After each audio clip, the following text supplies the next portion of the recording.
Buenas noches a todas, a todos. Muchas gracias por su presencia en esta sesión del Diplomado en Derecho Penal Electoral.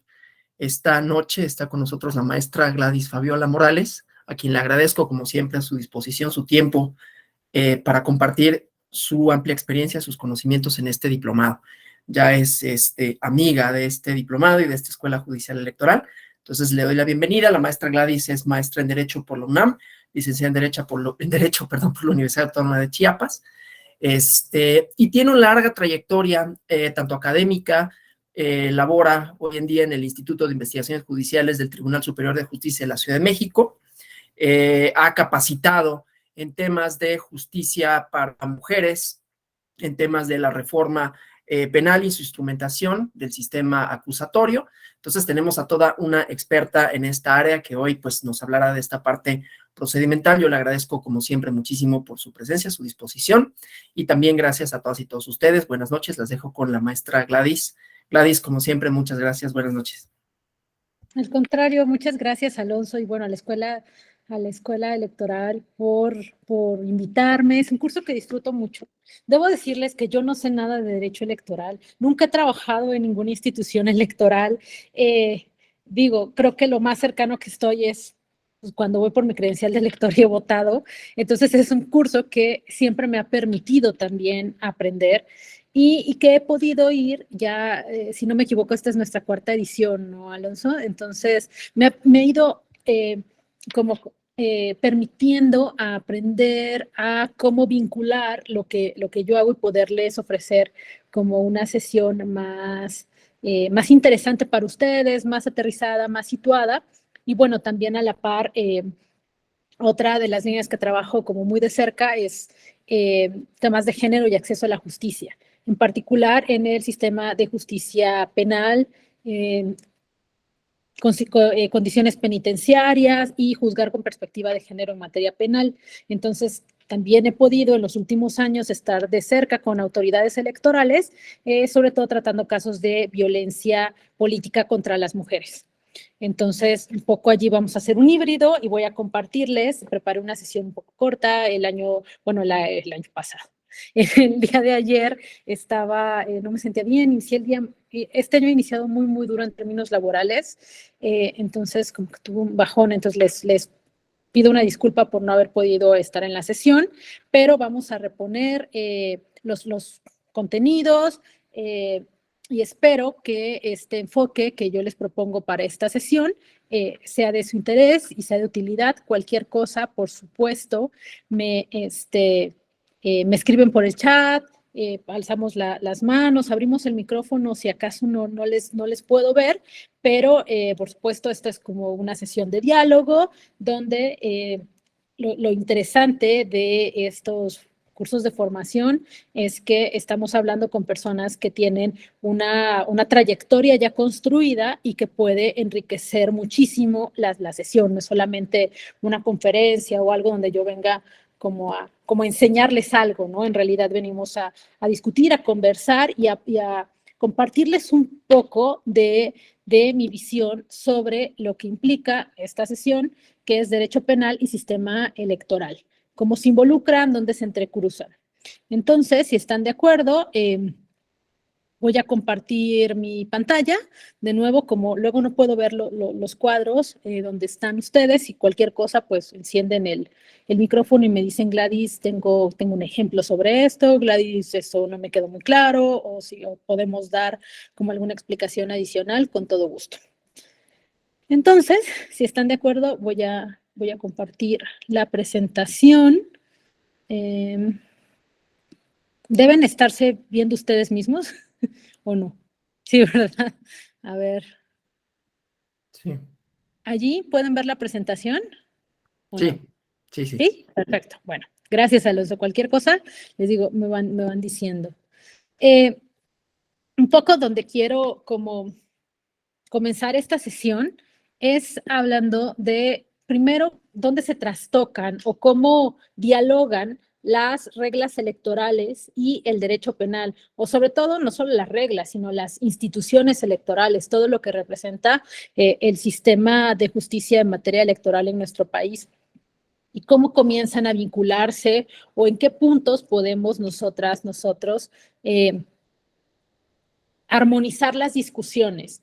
Y lo que quiero proponerles para esta sesión es comenzar primero pensando cómo se vincula directamente, o sea, cuando el enfoque está en el derecho penal y cómo se refleja el derecho penal en el derecho electoral. Y posteriormente, que va a ser el grueso de nuestra sesión, vamos a hablar de cómo el derecho electoral usa como mecanismo al derecho penal para garantizar el acceso, goce, disfrute, protección, promoción de la protección del sistema democrático mexicano y también el acceso y ejercicio de los derechos político-electorales. Entonces, sigo en esta primera aproximación, quiero compartirles que puede haber otras, pero en esta sesión hay dos puntos particulares en los cuales el derecho penal impacta en el sistema electoral mexicano. En principio, y esto es algo que también coloco de nuevo por mi trayectoria profesional, el derecho penal impacta en las instituciones electorales desde el momento en que sanciona a una persona y a consecuencia de la pena de prisión restringe sus derechos político-electorales, sobre todo el derecho a votar y ser votado. Y justo esta es una discusión, digo, muy amplia. Voy a dejar de compartir un momento porque quiero verles. Entonces, me desespero un poco no poder verles en la presentación. Pero, a ver, no sé cómo podría. Voy a dejar de presentar un momento para poder ver sus rostros y no estar sintiendo que estoy hablando al infinito. Pero hay una, y ustedes lo saben, hay una como consecuencia muy directa, y es que cuando tú eres sancionado con una pena privativa de la libertad, de manera ya como una sanción después de que has concluido un proceso penal y se te ha declarado responsable de la comisión de un acto ilícito, y como pena se te sanciona a la prisión, pierdes de manera automática, a consecuencia de la pena privativa de la libertad, el derecho a votar y ser votado. Esto se extiende también o se ha extendido en México a la prisión preventiva. No sé si en este grupo tenemos también expertos y expertas en otras áreas o todos son personas involucradas con el ámbito electoral, también como para saber con qué profundidad tomo ciertas discusiones. Si me dicen en el chat, me encantaría saber, pero les digo, una primera nivel de impacto del derecho penal en el sistema electoral es esto. Y les pregunto a ustedes, ¿consideran que esta pena consecuente de la prisión han tenido como algún acercamiento o han podido discutir sobre cómo impacta en el ejercicio de los derechos político-electorales? ¿Les hace sentido que una persona en prisión no pueda votar o ser votada? ¿Por dónde va la discusión? O sea, cuéntenme si quieren en el chat o alguien quiere tomar el uso de la palabra. ¿Qué conocen de esto? ¿Han escuchado algo? ¿No? ¿No? Jesús, ¿les puedo hablar de tú? Claro, claro. Gracias. Claro que sí, gracias, maestra. Bueno, hay una jurisprudencia, una sentencia de la Sala Superior que garantiza o bueno, más bien que ha determinado que no, tampoco sé mucho, que es una violación, pues, que se le viola el derecho a los que están en medida cautelar, el que no puedan votar. Sin embargo, creo yo que, pues que materialmente no pueden votar, es decir, cómo instalas una casilla dentro de una celda o cómo dejas salir al que está sujeto a una medida cautelar para que vaya a votar, es decir, es un poco complicado. Yo creo que sobre eso no hay tal violación al derecho a ser votado, al derecho político electoral de votar, perdón, no de ser votado, o de ser votado, porque, es decir, materialmente estás sujeto a esa medida, entonces difícilmente se puede garantizar ese derecho. Creo que está en lo correcto la sala superior. Sin embargo, creo que las condiciones materiales o el Estado mexicano no tiene hasta este momento las posibilidades de garantizar ese derecho. Sí, creo que hay una violación. Sin embargo, creo que materialmente está justificada esa limitación, que no es, que no se le quita ese derecho, simplemente pues no puede votar porque está aislado, pues está encerrado, pues. ¿Cuál es el comentario? No es un tema sobre el reconocimiento del derecho, sino es un tema de cómo lo garantizas el ejercicio. Okay. Gracias, Jesús. Tengo en la fila a Lenin y después a Rafael. Gracias. Sí, hablaba también el compañero Jesús de este ordenamiento del tribunal, de poder, de que las personas en prisión preventiva pudieran votar. El año pasado, en la elección de Hidalgo, se hizo una especie de piloto sobre este asunto para que personas en prisión pudieran votar. El tribunal ordenó al INE a garantizar este derecho y se hizo el ejercicio. Entonces, lo que pasó materialmente es que las personas se registraban en una especie de censo registral, o sea, se registraban ante el INE para poder votar, y el INE mandó las urnas para que estas personas pudieran votar. Y de hecho se hizo el ejercicio, me parece que fue en todo el estado. Yo soy de Hidalgo, y en algunos puntos, sobre todo en Cerezos y en estos lugares, el personal del INE llevó estas urnas y pudieron votar. Me parece que fueron cerca de 347, algo así, 300 y tantas personas a las que se les garantizó el derecho. Entonces, sí es posible, ¿no? Sí es posible, pero pues sí hay un esfuerzo ahí por parte de los compañeros del INE que son los que lo hacen. Gracias. No, gracias, Lenin. Rafael, ¿quieres agregar algo sobre lo que estamos discutiendo? Sí, buenas noches, maestra. Buenas noches. Bueno, muchos compañeros. Perdón, en ese sentido, en el 2018 en varios estados ya se había hecho un programa piloto. Me parece que fue en 3 estados, ahorita no recuerdo la ubicación. En 3 estados ya se había hecho el programa piloto de darle el voto a las personas que estaban internadas. Pero ¿cuál es la característica? La característica que fue dispuesta es que van a votar los que no tienen sentencia, los que no están sentenciados, porque los que están sentenciados ya tienen suspendidos sus derechos político-electorales y civiles, y los que todavía no recibían sentencia acaecida, estos sí eran los que podían votar. Y como creo que fue en Chiapas, unas mujeres que aún no recibían sentencia promovieron un JDC para que les permitieran votar por sus usos y costumbres, o en alguna elección en Chiapas, sí les permitieron colocar urnas dentro de las instalaciones de los reclusorios, pero solo con la característica de que no tuvieran sentencia dictada.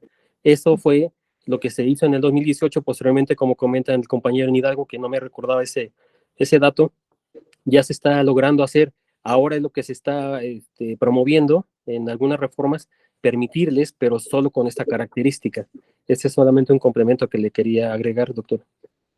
Gracias, Rafael. Justamente, nuestro sistema jurídico hoy reconoce de manera vía precedentes de la sala regional y el Tribunal Federal Electoral, reconoce que las personas privadas de la libertad de manera preventiva, no condenadas, tienen derecho al voto, y existen, ahora lo vamos a ver con más detalle, diferentes ejercicios de pilotaje para poder crear un sistema de votación para personas privadas de la libertad de manera preventiva, les digo, como medida cautelar. Esto es importante porque está en el corazón de los dos sistemas de justicia, tanto el penal como el electoral. ¿Y a qué voy con esto? La base del sistema de justicia penal acusatorio en México tiene varios principios esenciales, pero en este momento quiero rescatar dos. Uno de ellos es presunción de inocencia, que hasta que seas condenado debe ser presumido inocente, y por esta razón, ese es el fundamento de la decisión de la sala regional del Tribunal Electoral. Ese es el fundamento, porque vas a tener un castigo si todavía no has sido declarado responsable, o sea, no se ha demostrado tu responsabilidad penal. Ese es un elemento. Pero también hay una discusión más amplia para las personas que no tienen acceso a este derecho porque ya fueron condenadas y que tiene que ver con la reinserción social, que también es un derecho constitucional. Y esto, ¿cómo se vincula con el derecho electoral? Tanto la reinserción social como la presunción de inocencia, el corazón o se pueden vincular con el ejercicio de la ciudadanía. En un régimen democrático, las personas, las y los ciudadanos, les ciudadanes, tienen responsabilidades y derechos. La construcción de una noción de ciudadanía está vinculada de manera directa e indirecta a la construcción de una cultura de la paz y a la prevención del delito, ya en términos de políticas institucionales. Cuando tú aíslas a una parte de la población, lo que les estás negando al no poder ejercer el derecho al voto, de inicio, no ser votados, esa es otra dimensión, pero el derecho al voto es aislarlos de un ejercicio ciudadano.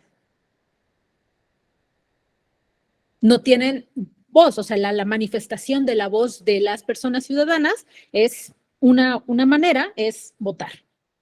Y estas personas a las que el sistema de justicia promete reinserción social, promete reconocimiento, promete condiciones penitenciarias, etcétera, están aisladas. Ahora voy a profundizar un poco más en esta noción y que tiene que ver con una noción transversal de los derechos humanos. Voy a regresar a la presentación para compartirles de dónde viene toda esta historia y por qué me parece importante retomarla en esta sesión en particular. La gran pregunta es ¿por qué las personas privadas de la libertad no pueden votar? Y aquí hay que irnos a dos nociones muy básicas de la ciencia penal, de la ciencia del derecho penal, que son los fines de las penas. Cuando tú eres responsable de la comisión de un ilícito o eres presuntamente responsable, tiene que haber una consistencia entre la gravedad de la conducta y la pena que recibes por esa conducta o que se espera que recibas si está siendo procesado. En este sentido, hay también principios que rigen los fines de las penas y hay también reglas específicas. Una de las reglas que está contenida en nuestra Constitución es que no existen las penas trascendentes. Es decir, que si tú recibes, por ejemplo, una pena privativa de la libertad, más la reparación del daño, más una orden de alejamiento de tu familia como consecuencia de una conducta que tú hiciste, esa es la condena, la sanción, y no puede ser extendida o no debería ser extendida. ¿Cómo se manifiesta esto? La extensión de las penas, por ejemplo, que te castiguen mientras estás privado de la libertad, sobre todo si estás todavía en prisión preventiva. Pensar, por ejemplo, si tú fuiste condenado por secuestro y como a consecuencia de esto se demuestra tu responsabilidad y vas a terminar en el reclusorio Oriente por los siguientes 26 años de tu vida. La privación de la libertad, que tú permanezcas en el reclusorio Oriente en lugar de estar con tu familia, esa es la sanción.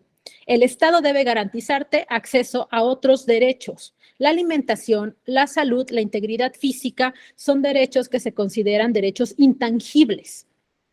También hay derechos que son modificables. Por ejemplo, el tema de las comunicaciones. ¿Puedes tener comunicación con tu familia? Sí, por supuesto. Claro, hay filtros de seguridad, no puedes tener teléfonos celulares, tienes que comunicarte a través de estos teléfonos que usábamos antes de tarjeta, todavía se siguen usando en las prisiones. Entonces, sí tienes derecho a comunicarte bajo ciertos parámetros. La discusión hoy es si el derecho a ser votado, si el derecho a votar es un derecho que pueda ser suspendido, por ejemplo, como la libertad individual. Si a ti te sancionan penalmente, una de las consecuencias puede ser prisión. Y eso es una suspensión de tu libertad de tránsito o de tu libertad individual. Es también una modificación de tu derecho a las comunicaciones y para nada se trastoca derechos intangibles como el derecho a la salud, el derecho a la alimentación, la dignidad humana, etc. La discusión hoy es si el derecho penal, o sea, el sistema punitivo mexicano, puede impactar en los derechos político-electorales, específicamente en el derecho al voto, como un ejercicio de ciudadanía a una población que el propio Estado mexicano promete no excluir de la sociedad, sino reintegrarlos, y por eso es el derecho a la reinserción social. Es una noción de no te voy a excluir como un apestado o apestada que cometió un error y jamás vas a tener perdón, ¿no? Como esta culpa judeocristiana. No, la idea de que pases por la prisión es un proceso de reinserción social. Entonces, bajo este paradigma, la discusión es si el derecho a votar es un derecho que se puede suspender. Y si es acaso, ¿en qué casos podrían? Hay quienes dicen, teóricos sobre todo, dicen, bueno, si son derechos político-electorales, bueno, quizás sí valga la pena, o sea, sí haya una relación coherente entre el acto y la gravedad de la pena, ¿no? O también otra discusión es, quizás solo son derechos que pueden ser modificados, ¿no? Que pueden ser restringidos, pero no pierdes el derecho. O sea, ¿cuál es el fundamento de que no puedas votar si cometiste, por ejemplo, el robo de un celular y de una cartera que en total juntan 2,000 pesos y simplemente tú estás estás privado o privada de la libertad, privada de la libertad porque no pudiste pagar un abogado y porque tampoco pudiste pagar una garantía para seguir tu sanción fuera de la cárcel y entonces vas a terminar 3 años en prisión por haberte robado una cartera y un celular de 1,500 pesos. Todavía hay mucha gente en prisión así, ¿no? O sea, ¿qué tan trascendente puede ser la pena privativa de la libertad de trastocar el ejercicio de la ciudadanía de una persona? No sé si con esto voy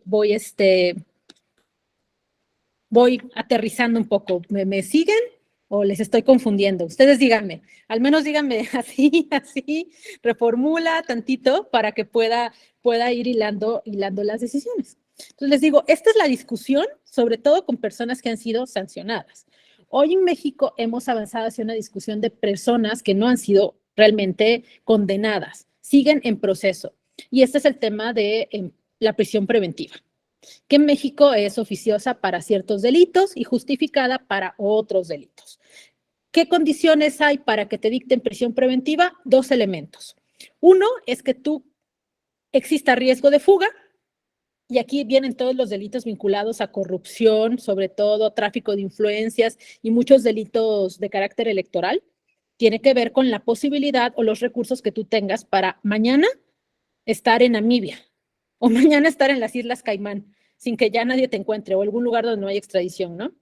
Y el segundo elemento que tendría que demostrar para la prisión preventiva justificada es que tú generas, o el hecho de que tú estés fuera enfrentando el proceso en libertad implica un riesgo para las víctimas del delito o presuntas víctimas del delito. Y además hay un catálogo de delitos de prisión preventiva automática. Por ejemplo, delitos que tienen que ver con tráfico de drogas, secuestro, o sea, ahí es presunto responsable, prisión preventiva. Nuestro sistema electoral mexicano, porque esto viene del sistema electoral, lo que dijo, como ustedes mencionaron, les voy a volver a compartir la presentación en un momento, o hace varios años, antes de la sentencia que reconoce el derecho al voto, que ya está reconocido por el Tribunal Electoral, comenzó todo justamente por un par de personas privadas de la libertad en el reclusorio Oriente. Estas 2 personas, tiene, si no me equivoco, unos 8 años esta decisión y fue dictada por la Suprema Corte de Justicia, no fue en materia electoral y porque se vinculó no al derecho a votar, sino se vinculó al derecho a la identidad. Y ahorita les cuento por qué. Estas personas privadas de la libertad en el Reclusorio Oriente, lo que pedían al INE, entonces IFE, era que les emitieran credenciales de elector. Porque cuando te detienen, pierdes todo, o sea, te detienen, olvídate que recuperes tu cartera o algo más, ¿no? Menos tu credencial de elector. Entonces estas personas decían, a ver, mi credencial de elector no solamente me sirve para votar, es un reconocimiento de la ciudadanía y además es un requisito que me permite ejercer otros derechos. En este caso, por ejemplo, pensemos, a ver, yo estoy enfrentando un proceso penal, sobre todo en el viejo sistema, ¿no? En el sistema inquisitorio. Tengo que pagar abogados y no puedo vender una casa que tengo porque, ¿qué creen? Como no tengo credencial de elector, entonces no puedo hacer la compraventa. Necesito una credencial de elector. O sea, todas y todos usamos nuestra credencial de elector no solo para votar, ¿no? Es un reconocimiento de identidad de ciudadanía. Y por eso este caso no llegó al Tribunal Electoral porque el argumento no fue quiero votar.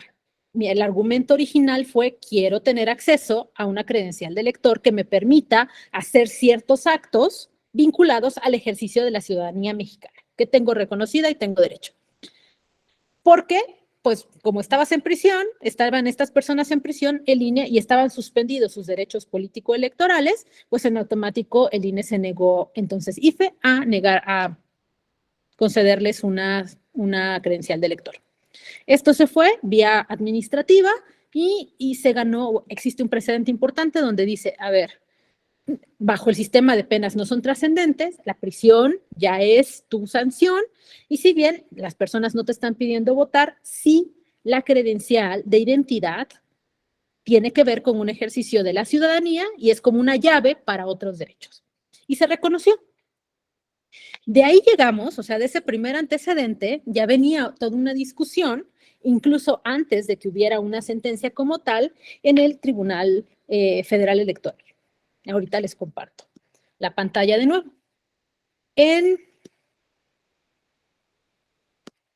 Ya están viendo la presentación, ¿verdad?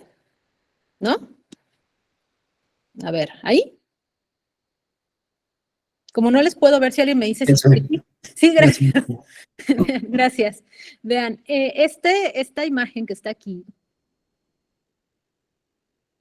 mujeres privadas de la libertad y el derecho al voto de objetos de normas a sujetos de ciudadanía, fue una investigación de Corina Giacomelo, donde tuve el gusto de participar, fue 2017, si no me equivoco, fue financiada por el Tribunal Electoral y era un poco un estudio exploratorio de cómo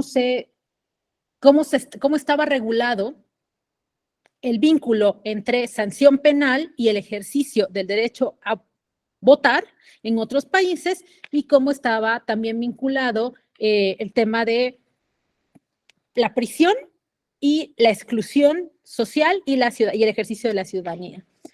Esto fue, les digo, la primera vez que yo comencé a trabajar gracias a Corina Giacomelo, que me invitó a formar parte de esta investigación. En 2019, como ustedes dicen, hay una decisión, esta es la sentencia, de la Sala Superior del Tribunal Electoral del Poder Judicial de la Federación, donde justamente es un caso que se origina en Chiapas, y aquí sí se hace un análisis del derecho a votar de las personas en prisión preventiva y toda la sentencia está construida a partir del principio de presunción de inocencia. Es decir, no solamente estás privado o privada de la libertad, sino también se te privan de otros derechos y no hay justificación porque no has sido condenado. Como parte de esta sentencia, lo que obliga el Tribunal Electoral es que las autoridades electorales generen todo un sistema que, como decían ustedes en sus participaciones, no puede ser automático, o sea, hay que crear listas, hay que crear un mecanismo específico y el 17 de mayo de 2021 hubo una primera prueba piloto, que fue formidable ver cómo todo este tema de la imposibilidad material, lo que quedó evidenciado es que también las obligaciones son de medios y no de resultados. O sea, las obligaciones en materia de derechos humanos son de medios y no de resultados. Tú puedes generar todos los medios que tengas a tu alcance con la debida diligencia, eso no te garantiza que las personas vayan a votar. En este caso, se hizo el ejercicio piloto en varios estados. Chiapas, como ustedes decían, Hidalgo, también se incluyó Michoacán, Guanajuato, otros estados. En total creo que incluyeron una lista como de más de 1,000 personas, lo cual para la población privada de la libertad es todavía pequeño, pero los resultados, si les interesa el tema, los pueden encontrar en estos 2 informes. Este es un informe de Documenta, una ONG, que hizo un observatorio electoral y monitoreó todo el proceso, desde el diseño que realizó el INE para ejecutar este programa piloto hasta los resultados. Y fue encargado por el Tribunal Electoral. Y también la Comisión Nacional de Derechos Humanos, la tercera visitaduría, que es la visitaduría especializada en derechos de las personas privadas de la libertad, hizo también un informe especial sobre la implementación de este modelo que se creó. Formalmente el modelo se llama Modelo de Operación del Voto de las Personas en Prisión Preventiva para el Proceso Electoral 2020-2021. Tiene hallazgos muy interesantes. Y sobre todo demuestra, decían ustedes, hay un montón de problemas, sí. Hay que invertir recursos, sí.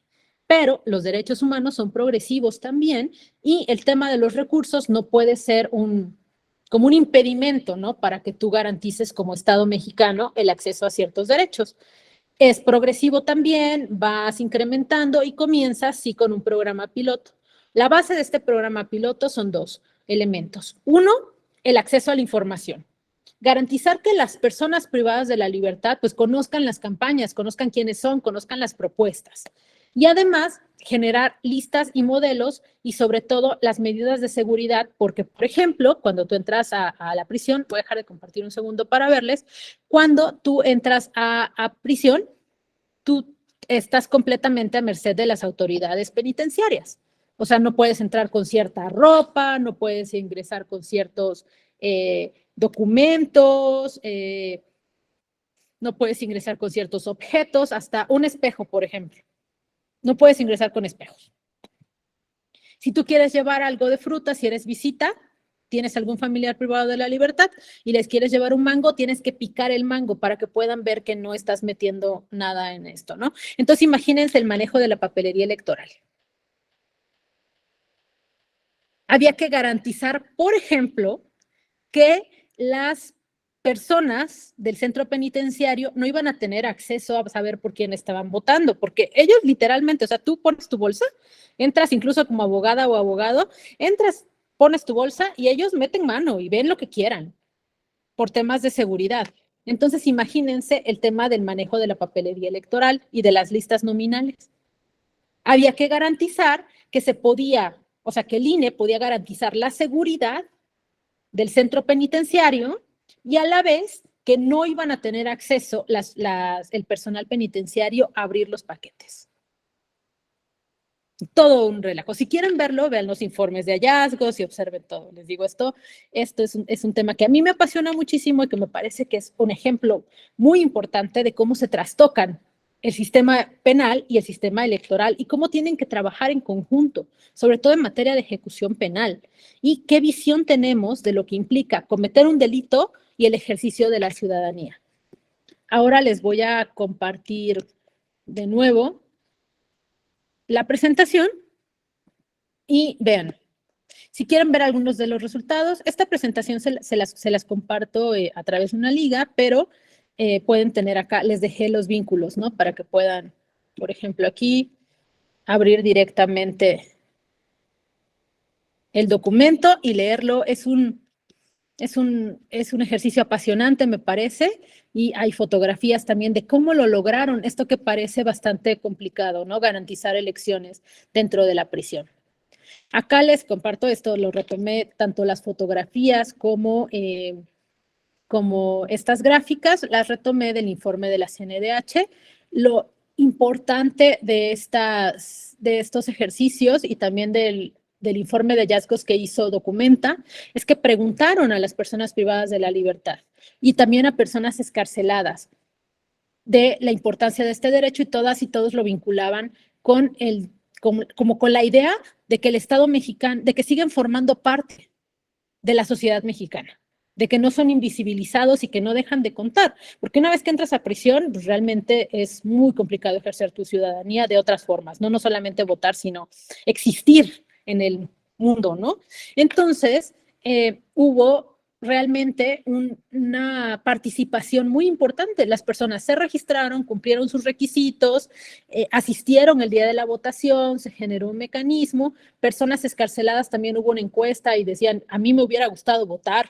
Por supuesto que sí, o sea, poder incidir en quién, por ejemplo, cuando saliera, ¿no? O sea, si tú no tienes una pena de 50 años de prisión, tienes una pena de 10 años de prisión, voy a salir, quiero saber, o sea, me importa cómo mi comunidad va a ser gobernada, independientemente de que yo no viva ahí, mis hijos viven fuera, ¿no? O sea, hay como una serie de factores. Entonces, hay como este sistema de votación. Solamente, por ejemplo, de las personas registradas, hubo un porcentaje, creo que solamente el 12% de las personas registradas no participó. Y hubo una participación de más del 85 punto y tanto por ciento de las personas registradas. Algo también que se quiere implementar es el sistema de voto anticipado para hacerlo más fácil, sobre todo en los penales de máxima o supermáxima seguridad, donde es más complicado, o sea, que hagan todo este ejercicio, ¿no? De ingresar boletas o casillas, etcétera. Entonces, esto me parece importante y se los comparto. ¿Hasta aquí alguna duda, comentario? ¿No? ¿No? ¿No? Okay. ¿Les parece si avanzamos entonces a otra dimensión donde se conectan o se vinculan el derecho penal con el derecho electoral? Y otro elemento es el uso de las figuras del derecho penal, figuras analíticas o mecanismos de interpretación también jurídica, a los procesos electorales como tal. Y uno de ellos es la cadena de custodia. Fue una decisión muy innovadora, esta sentencia que les coloco acá, emitida por la Sala Regional del Distrito Federal, fue un caso vinculado con la validez de unas elecciones municipales en Puebla en 2010, y como la discusión, el núcleo de la litis estaba en el recuento de votos, si el recuento de votos había sido hecho adecuadamente o no. En esta sentencia lo que se integró fue la noción de cadena de custodia para evaluar si el recuento de votos había sido realizado de manera adecuada, o sea, si había cumplido con principios, si podía ser tomado como válido. Y entonces, se comenzó a partir de esta sentencia y en algunas otras sentencias se ha aplicado esta figura de la cadena de custodia, que es propiamente una figura del derecho penal como tal. No sin consideraciones. Acá les pongo también un texto de Arturo Ramos sobre la inviabilidad de la cadena de custodia en materia electoral. O sea, hay cuestionamientos también que quería ponerles sobre la mesa. ¿Qué tanto se pueden aplicar mutatis mutandis, figuras penales al derecho electoral, o si realmente es necesario construir nuevas figuras o quizá adaptarlas de otra forma? Hay cuestionamientos sobre el uso de la cadena de custodia. Me parece que es una discusión abierta que también hay que tener y plantear, sobre todo porque toda la figura de la cadena de custodia se creó, o su esencia nació de evaluar el tratamiento que reciben las evidencias y los datos de prueba. Y les pongo acá la imagen de un chique que tiene como la lupa, porque fue algo que nació en Inglaterra, sobre todo pensando como en los detectives y en esta idea de ver cómo podían reconstruir los hechos e ir buscando evidencias en el campo, en un sitio, ¿no? Y cómo iban a tratarlas. En México aterrizado como la cadena de custodia en el Código Penal de Procesos Penales Federales es un sistema de control y registro de evidencias. Desde que se encuentra la evidencia hasta que termine el proceso y es tiempo de destruirla, ¿quién la recoge? ¿Quién la resguarda? ¿Quién la registra? ¿Cómo se muestra en juicio? Después, ¿cómo se archiva?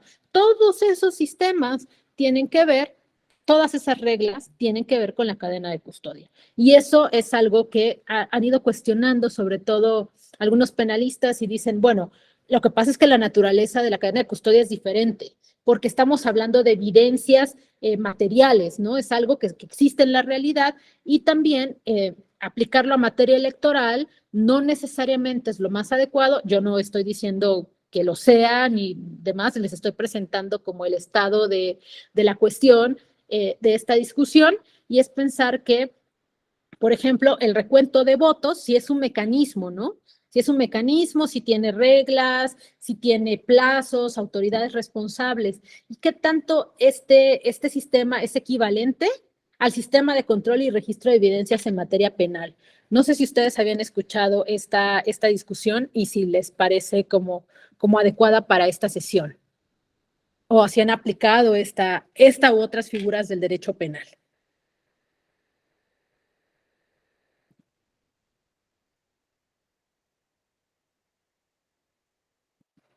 Adelante, Rafael.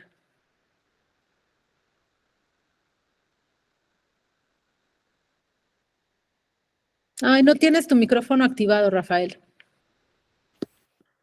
Perdón.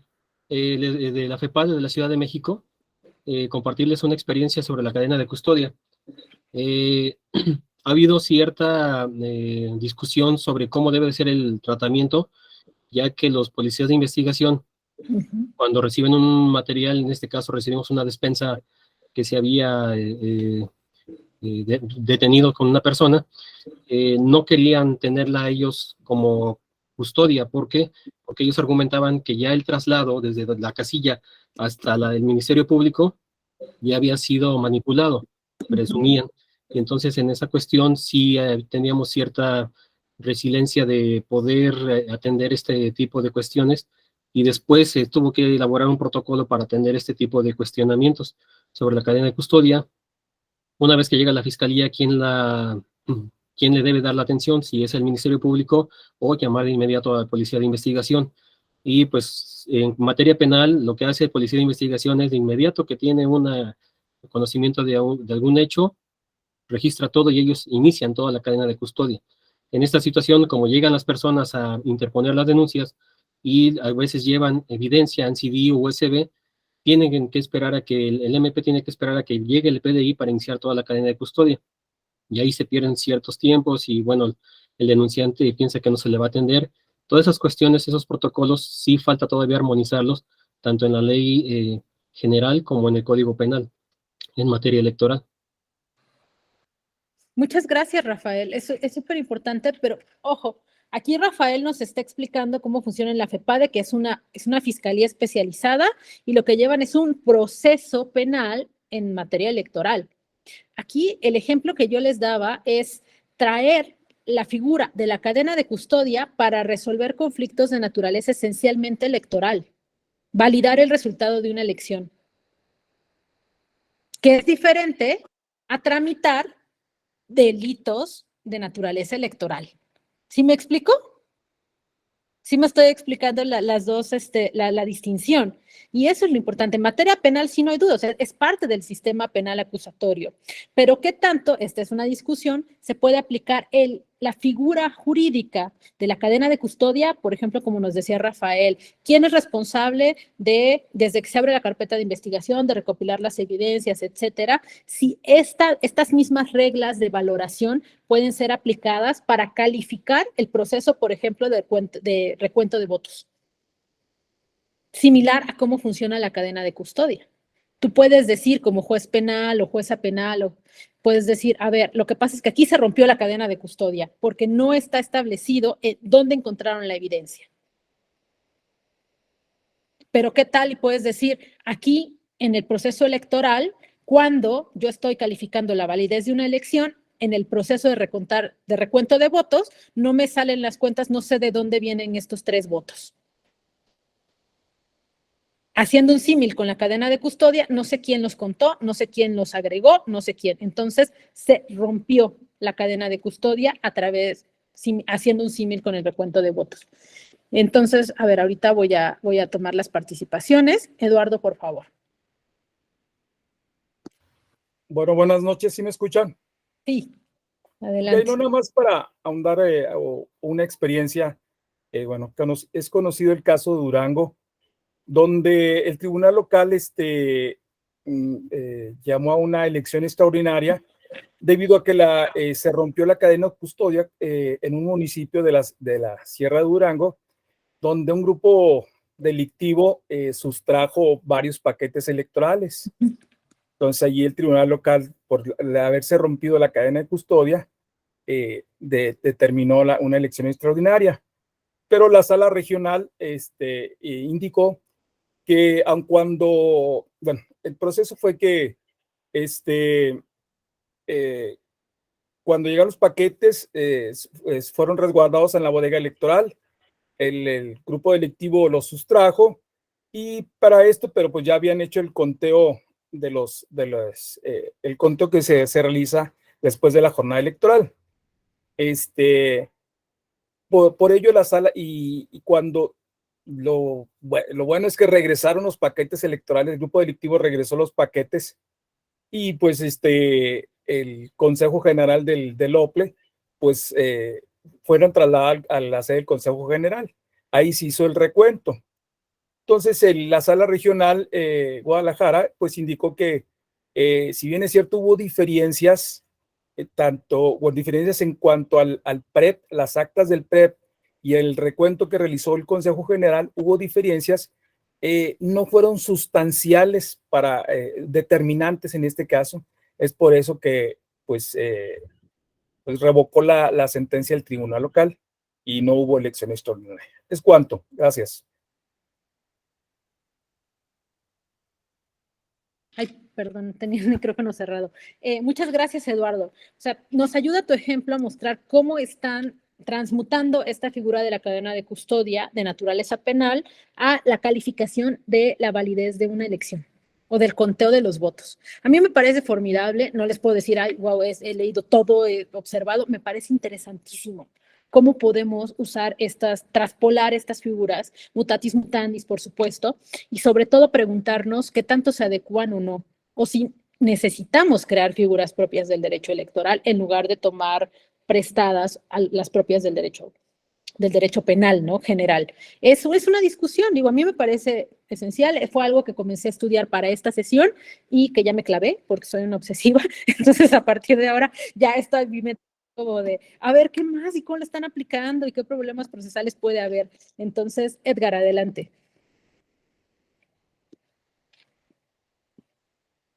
Edgar, perdón, leí mal, Edgar.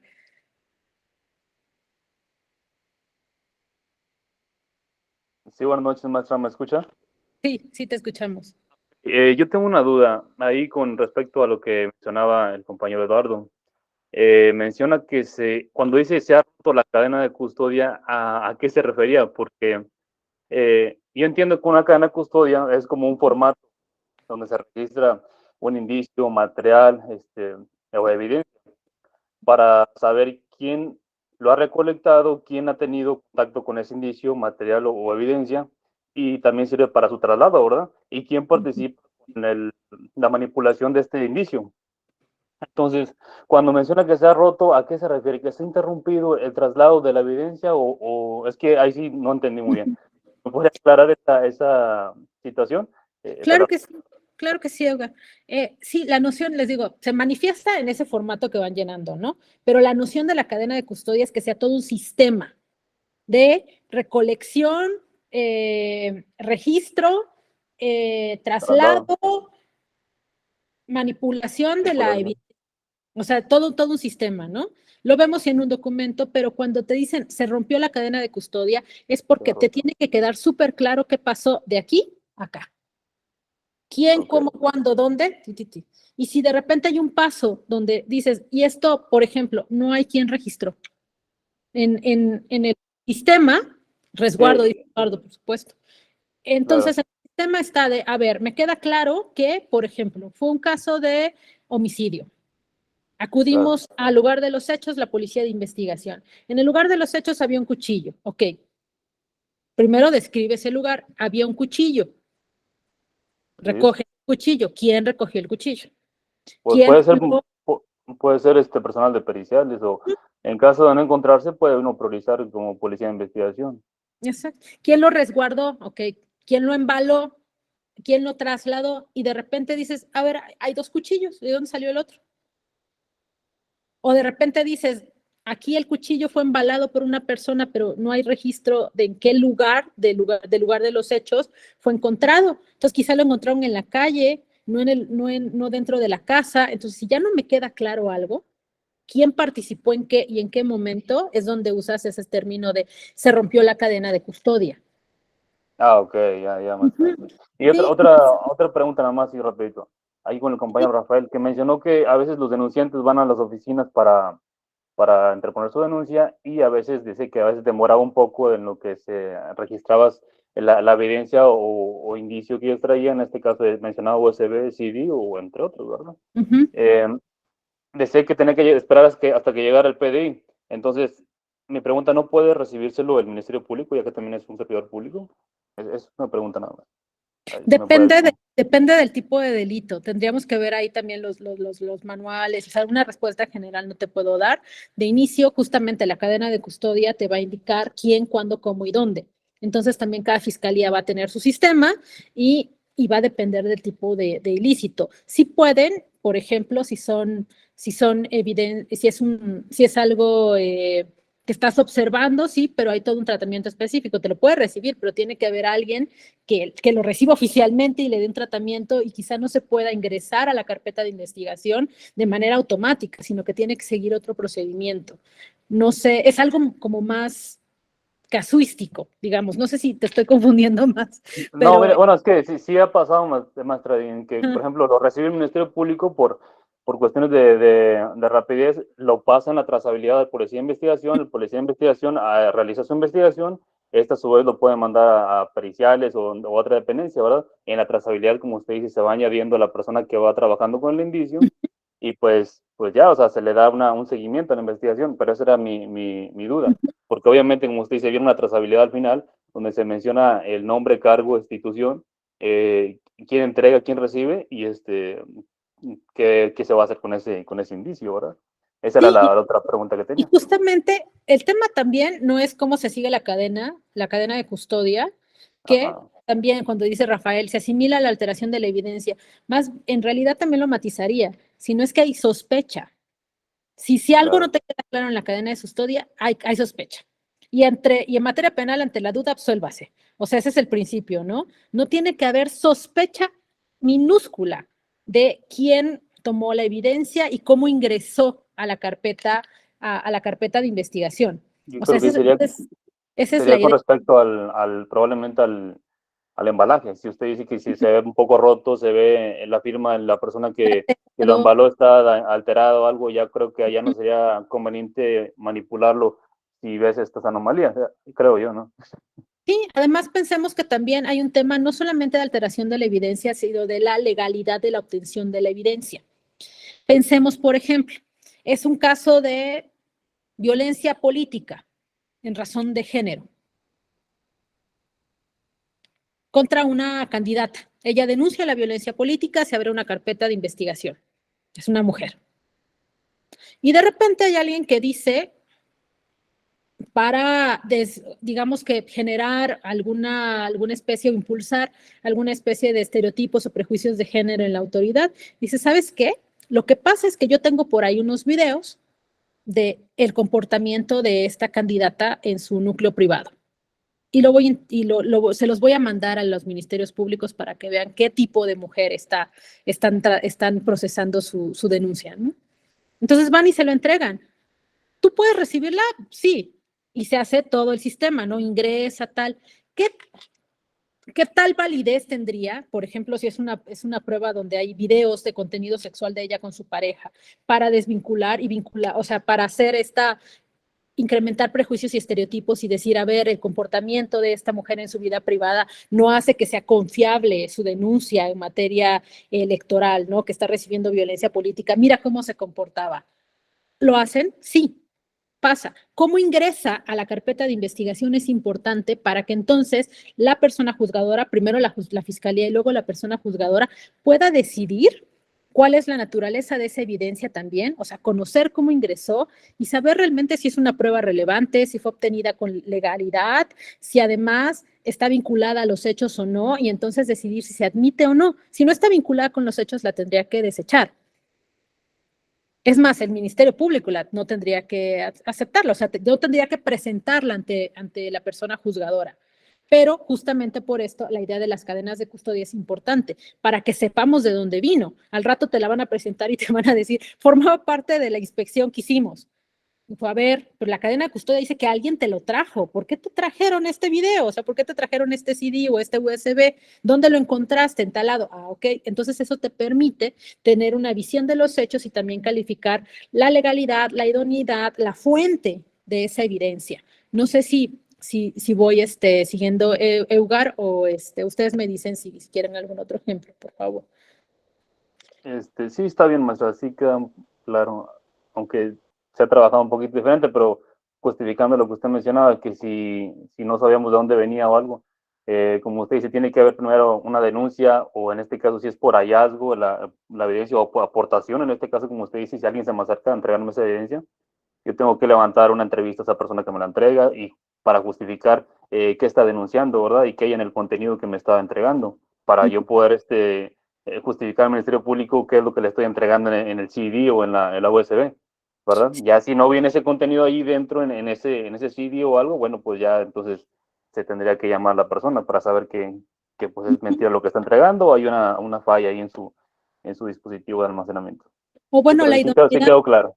Gracias. Y bueno, la idoneidad de la fuente también, ¿no? ¿Qué tan confiable es la fuente? Tú no puedes como autoridad ministerial presentar, por ejemplo, como fiscalía y decir, esta es una evidencia que yo obtuve en el lugar de los hechos, o esta es una evidencia que fue entregada a mí por una tercera persona. ¿Cómo la va a calificar la persona juzgadora y los requisitos que va a poner para admitirla y para desahogarla en su caso? El estándar es diferente. O sea, es diferente cuando te están entregando, te están diciendo, aquí observamos, fuimos, tomamos este video, encontramos estas evidencias, alguien vino y me las dio. Puede ser que sean válidas, sí, puede ser que sean legales, sí, puede ser que tal, pero la manera en las que las vas a introducir a tu teoría del caso, bueno, primero la carpeta de investigación y que van a jugar un elemento en tu teoría del caso va a ser distinta. La argumentación, la manera en la que se presentan, eso es importantísimo, poder distinguir y no solo decir, tengo evidencia, ¿no? Tengo 10 evidencias.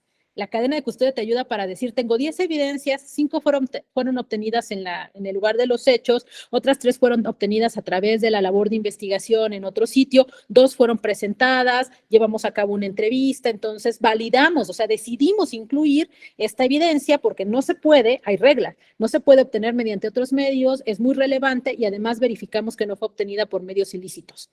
Ah, ok, está en la carpeta y la presento así. Entonces la persona juzgadora va a poder decidir si la admite o no. ¿Va quedando mejor? ¿Fui un poco más clara? Es que luego me apasiono y les digo, comienzo a hablar de todo. Entonces ustedes díganme cuando me acelere, por favor. Díganme cuando ya me estoy revolviendo. ¿Alguna otra pregunta, comentario? Avanzamos.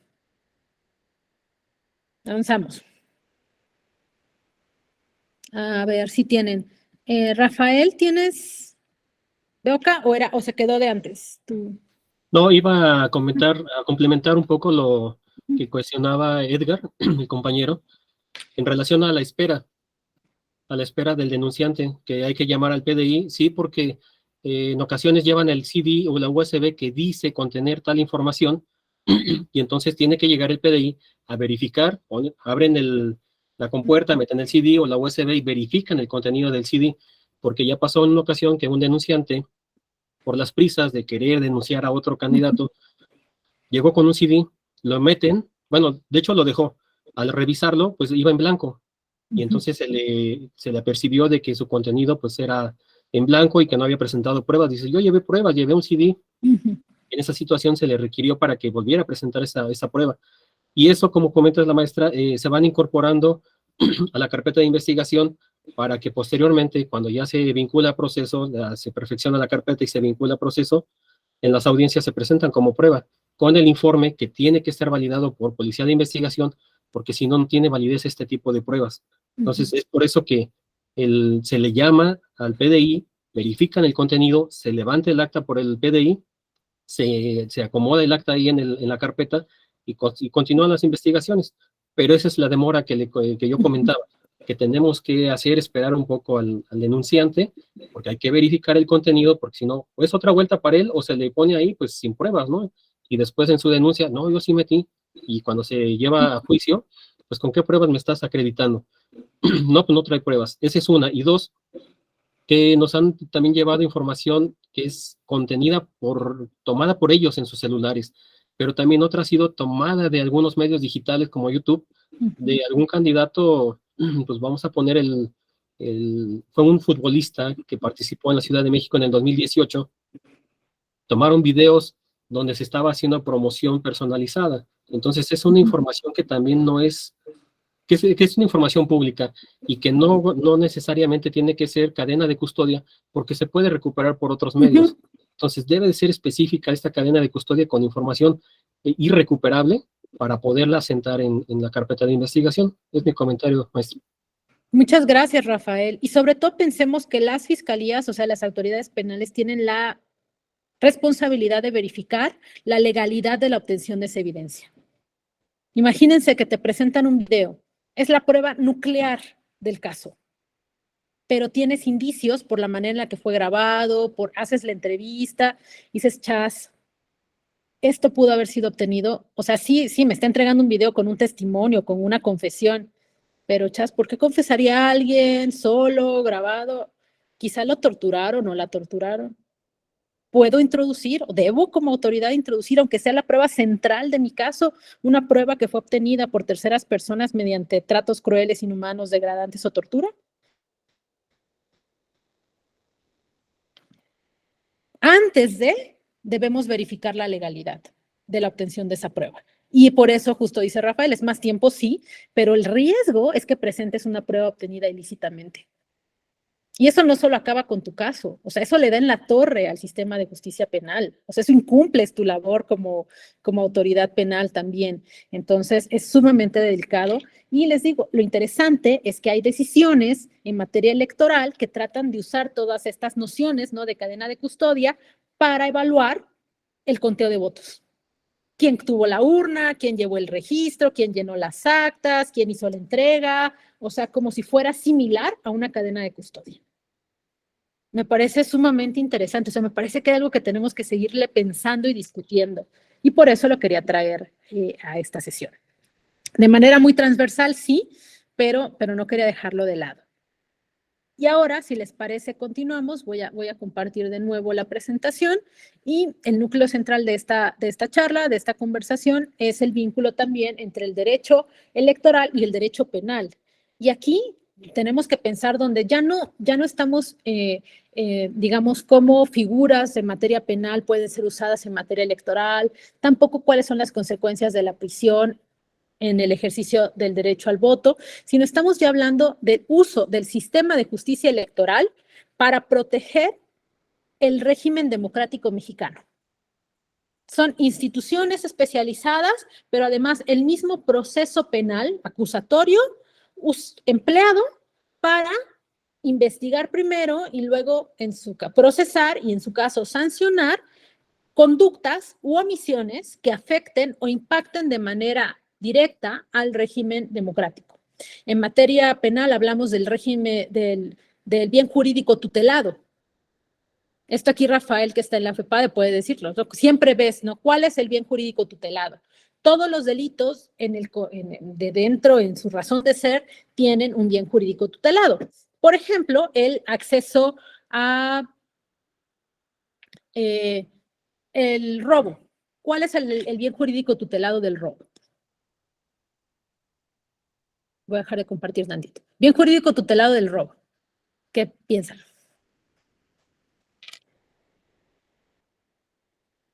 ¿Cuál es el bien jurídico?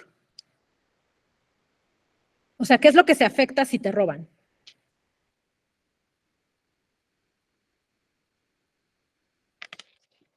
El patrimonio. Patrimonio, dice Omar, la propiedad en el chat.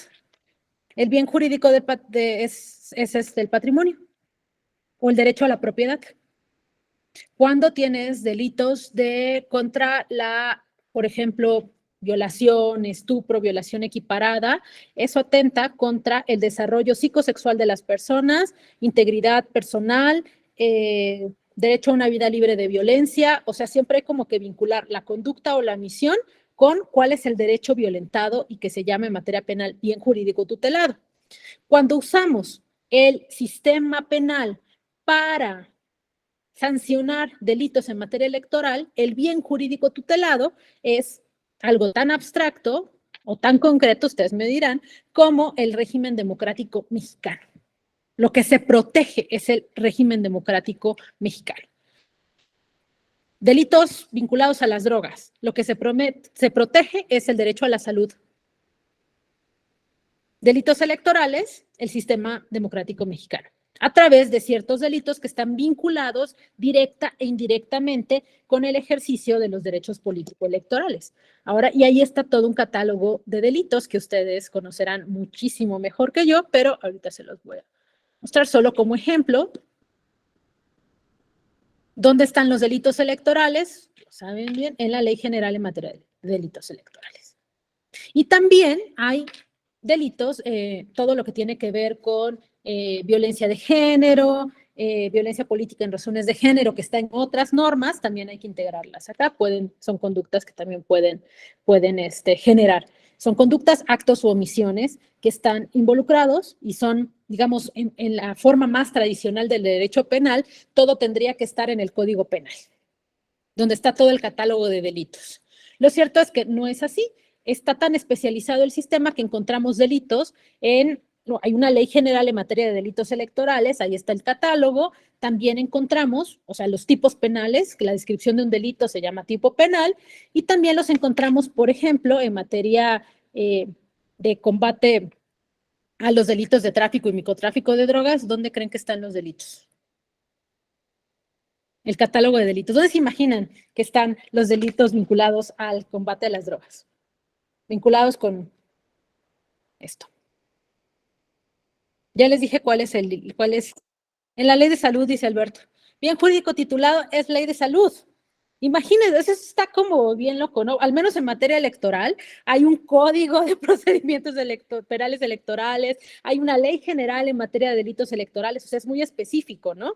Pero hay otros delitos, como los delitos contra la salud que están, o sea, se llaman así, delitos contra la salud, que son los delitos de tráfico, microtráfico de drogas, están en la Ley General de Salud, en un catálogo. Y ahí viene así sanciones y está la sanción regulada a través de la sustancia, contenido de la sustancia. Es más grave traficar cocaína que traficar marihuana y la pena de prisión en su caso es mayor. Eso está en la Ley de Salud porque se supone que está vinculado a cuánto dañan la salud de una persona que consume. Entonces está interesante. Y bueno, y los delitos en materia de violencia política, que también están en las leyes generales de acceso de las mujeres a una vida libre de violencia, o sea, está pulverizado y todo con ello tenemos que trabajar. Esa es una característica del sistema penal mexicano también, que encontramos normas penales o tipos penales. El tipo es la descripción de la conducta y la sanción. A quien tome sin autorización de su propietario un bien, robo, eso es robo, o sea, tiene que ser así bien específico. Eso está contenido en diferentes normas, pero la base es bueno, la Ley General en materia de delitos electorales y vamos ubicando en otros disposiciones donde están otras conductas sancionadas por el sistema de justicia penal. ¿Quiénes son los actores? Les estoy dando elementos claves para intervenir en un proceso electoral. Siempre vamos a encontrar en todo proceso penal vinculado con la protección del sistema democrático mexicano al ejercicio, goce, disfrute, promoción, protección de los derechos político-electorales, vamos a encontrar que tiene que haber una víctima, directa e indirecta. ¿Cuáles son las víctimas de un delito electoral? ¿Quién puede ser una víctima de un delito electoral? Vamos por partes. ¿Quién es una persona que es víctima de un delito electoral? Ustedes díganme. Dice Alberto, la sociedad mexicana, ¿no?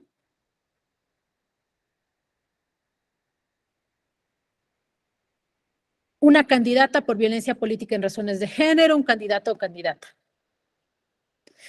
Son ambas respuestas, porque en materia penal, por ejemplo, cuando tú cometes un robo, Se sanciona a la víctima, o sea, existe una víctima directa del robo, es quien resiente, ¿no? A quien le atacaron su propiedad.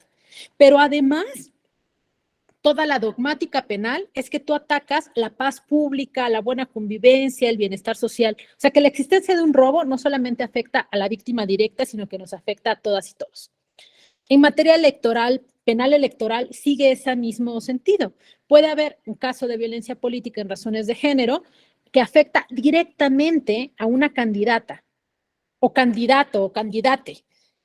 Sin embargo, la existencia de esa conducta va a afectar en su conjunto al régimen democrático mexicano, que está basado en un sistema de paridad, en un sistema de no violencia, en un sistema de acceso a la identidad sexogenérica. O sea, ataca todas las bases del sistema democrático mexicano. Y ese es el vínculo entre un acto individual que afecta a una víctima directa, sus familiares, por ejemplo, los familiares de una candidata que está sufriendo actos de violencia política, son víctimas indirectas que también pueden estar sufriendo las consecuencias de la violencia que está sufriendo su madre o su padre, y también, o familiares, amenazas, por ejemplo, exhibición en medios, y después hay burlas contra los niños o niñas, hijos de esta candidata o hijas de esta candidata. Entonces, hay víctimas directas, quien resiente el hecho, víctimas indirectas, quienes son a consecuencia de ese hecho también tienen daños, y además, en materia penal, les digo, es la sociedad mexicana o la cultura de la paz, etcétera, y en materia electoral, lo que afecta es el sistema democrático mexicano. Ese es el vínculo entre lo individual y lo público. ¿Vamos bien? ¿Me van siguiendo? ¿Hacia dónde quiero? Gracias.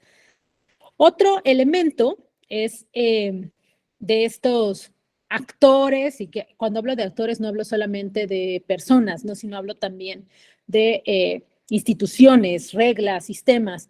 Hay siempre en un procedimiento electoral, penal electoral, hay una persona o grupo de personas que son las presuntas responsables. Solo serán responsables hasta que hayan sido vencidas en juicio. Antes se les llama inculpados, dependiendo de la etapa procesal, inculpados o probables responsables. Inculpados, inculpadas, presuntas o presuntos responsables. Es quien comete la acción o la omisión directamente.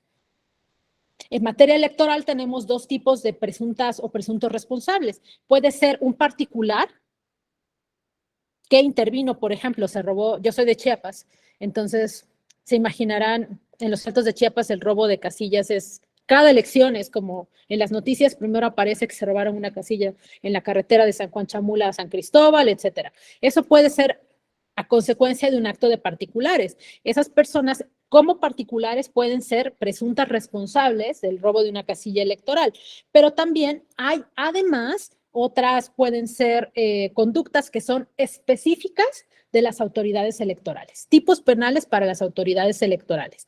Y ellas también tienen como esta naturaleza de presuntos responsables, pero obviamente hay conductas que solamente pueden, conductas de acción u omisión, que solamente podrían ser realizadas por una autoridad electoral, y también algunas conductas que son realizadas por particulares.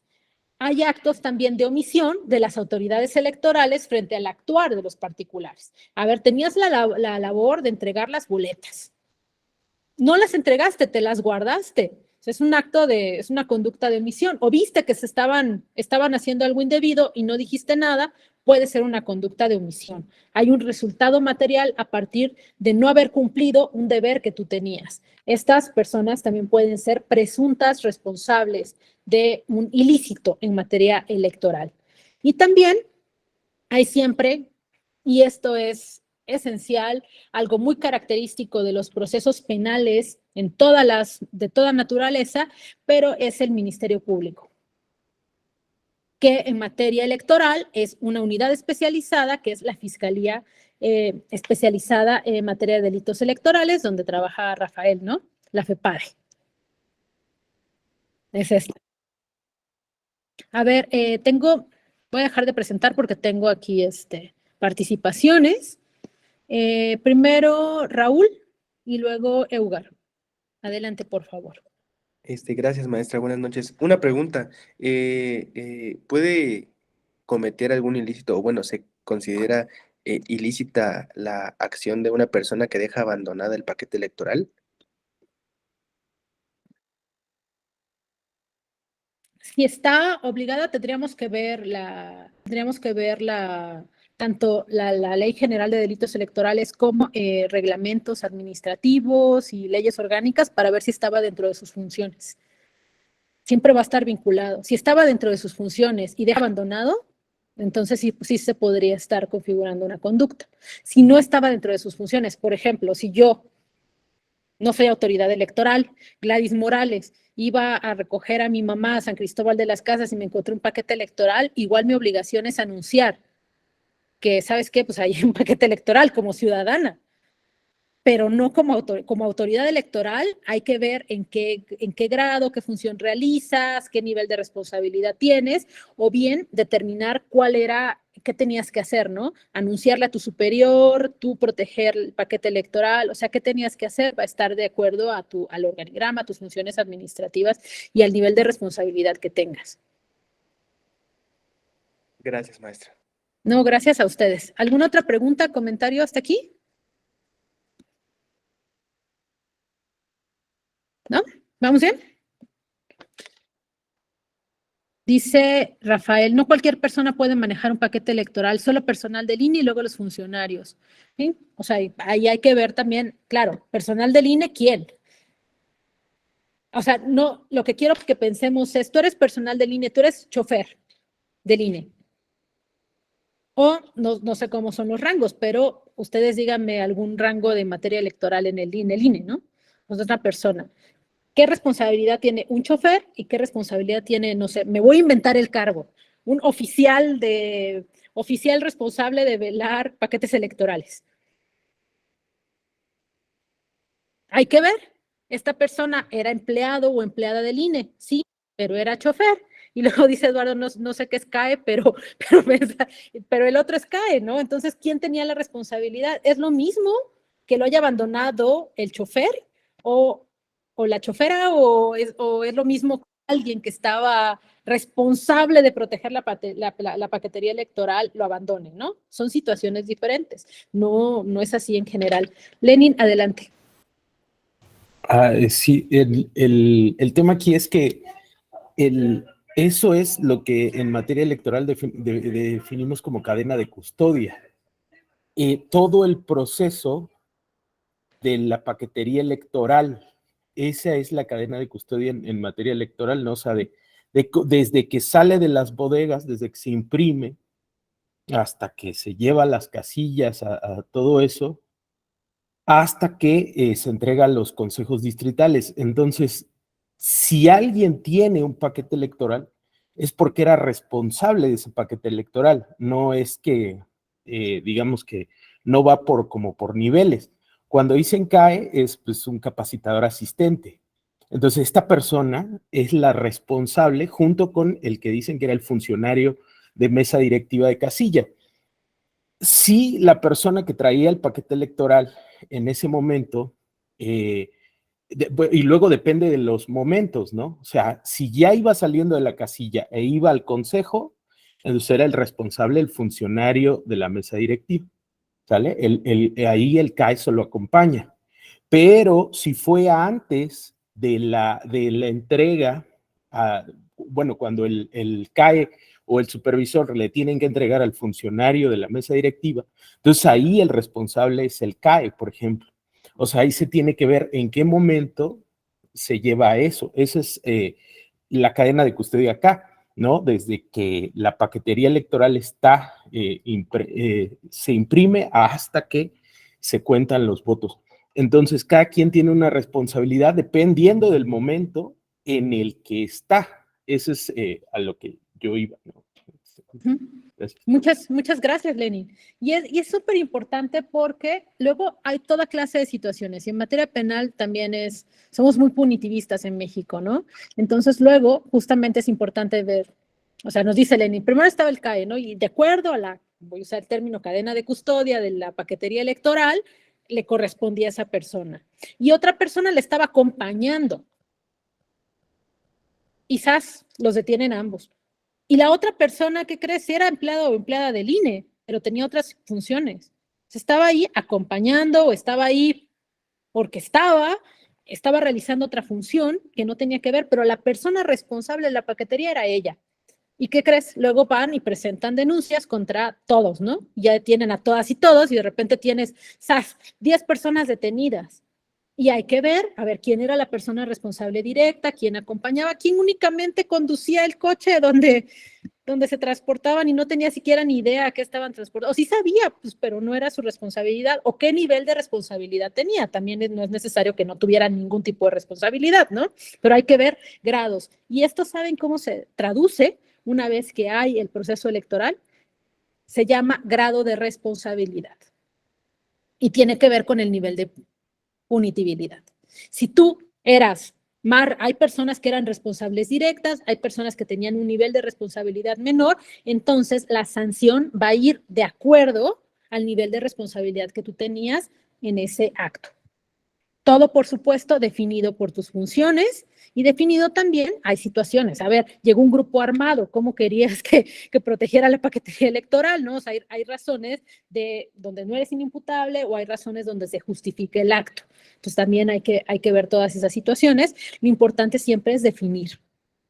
Definir grados, se llama, les digo, en materia penal se llaman grados de responsabilidad. ¿Vamos bien aquí? Bien.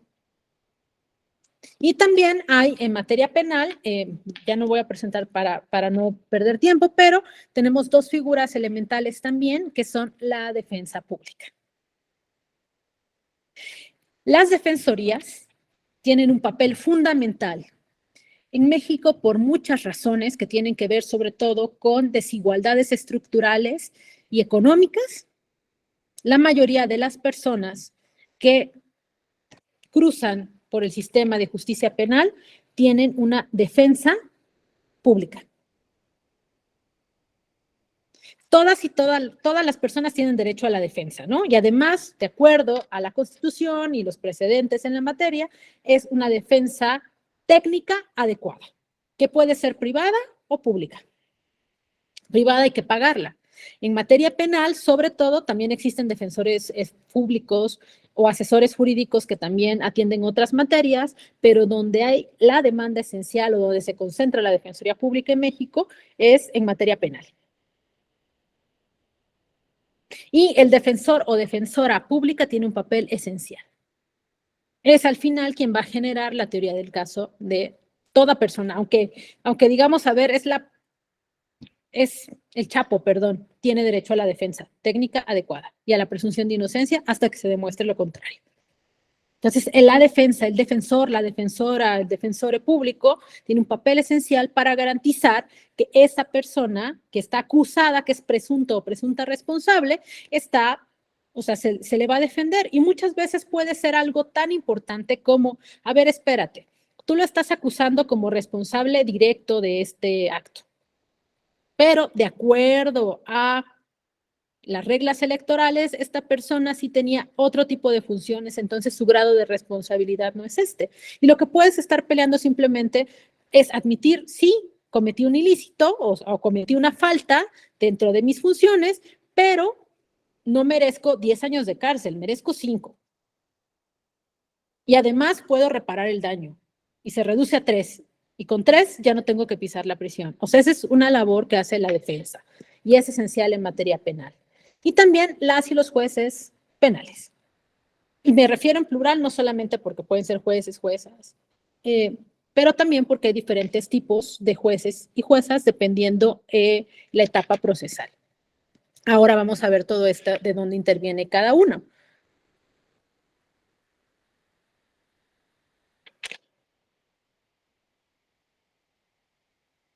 A ver, permítanme. Voy a compartirles la presentación otra vez. Y ahora les digo todos los tipos de jueces penales, que hay 3. 3 tipos diferentes de jueces y juezas penales. ¿Ya estamos viendo la presentación?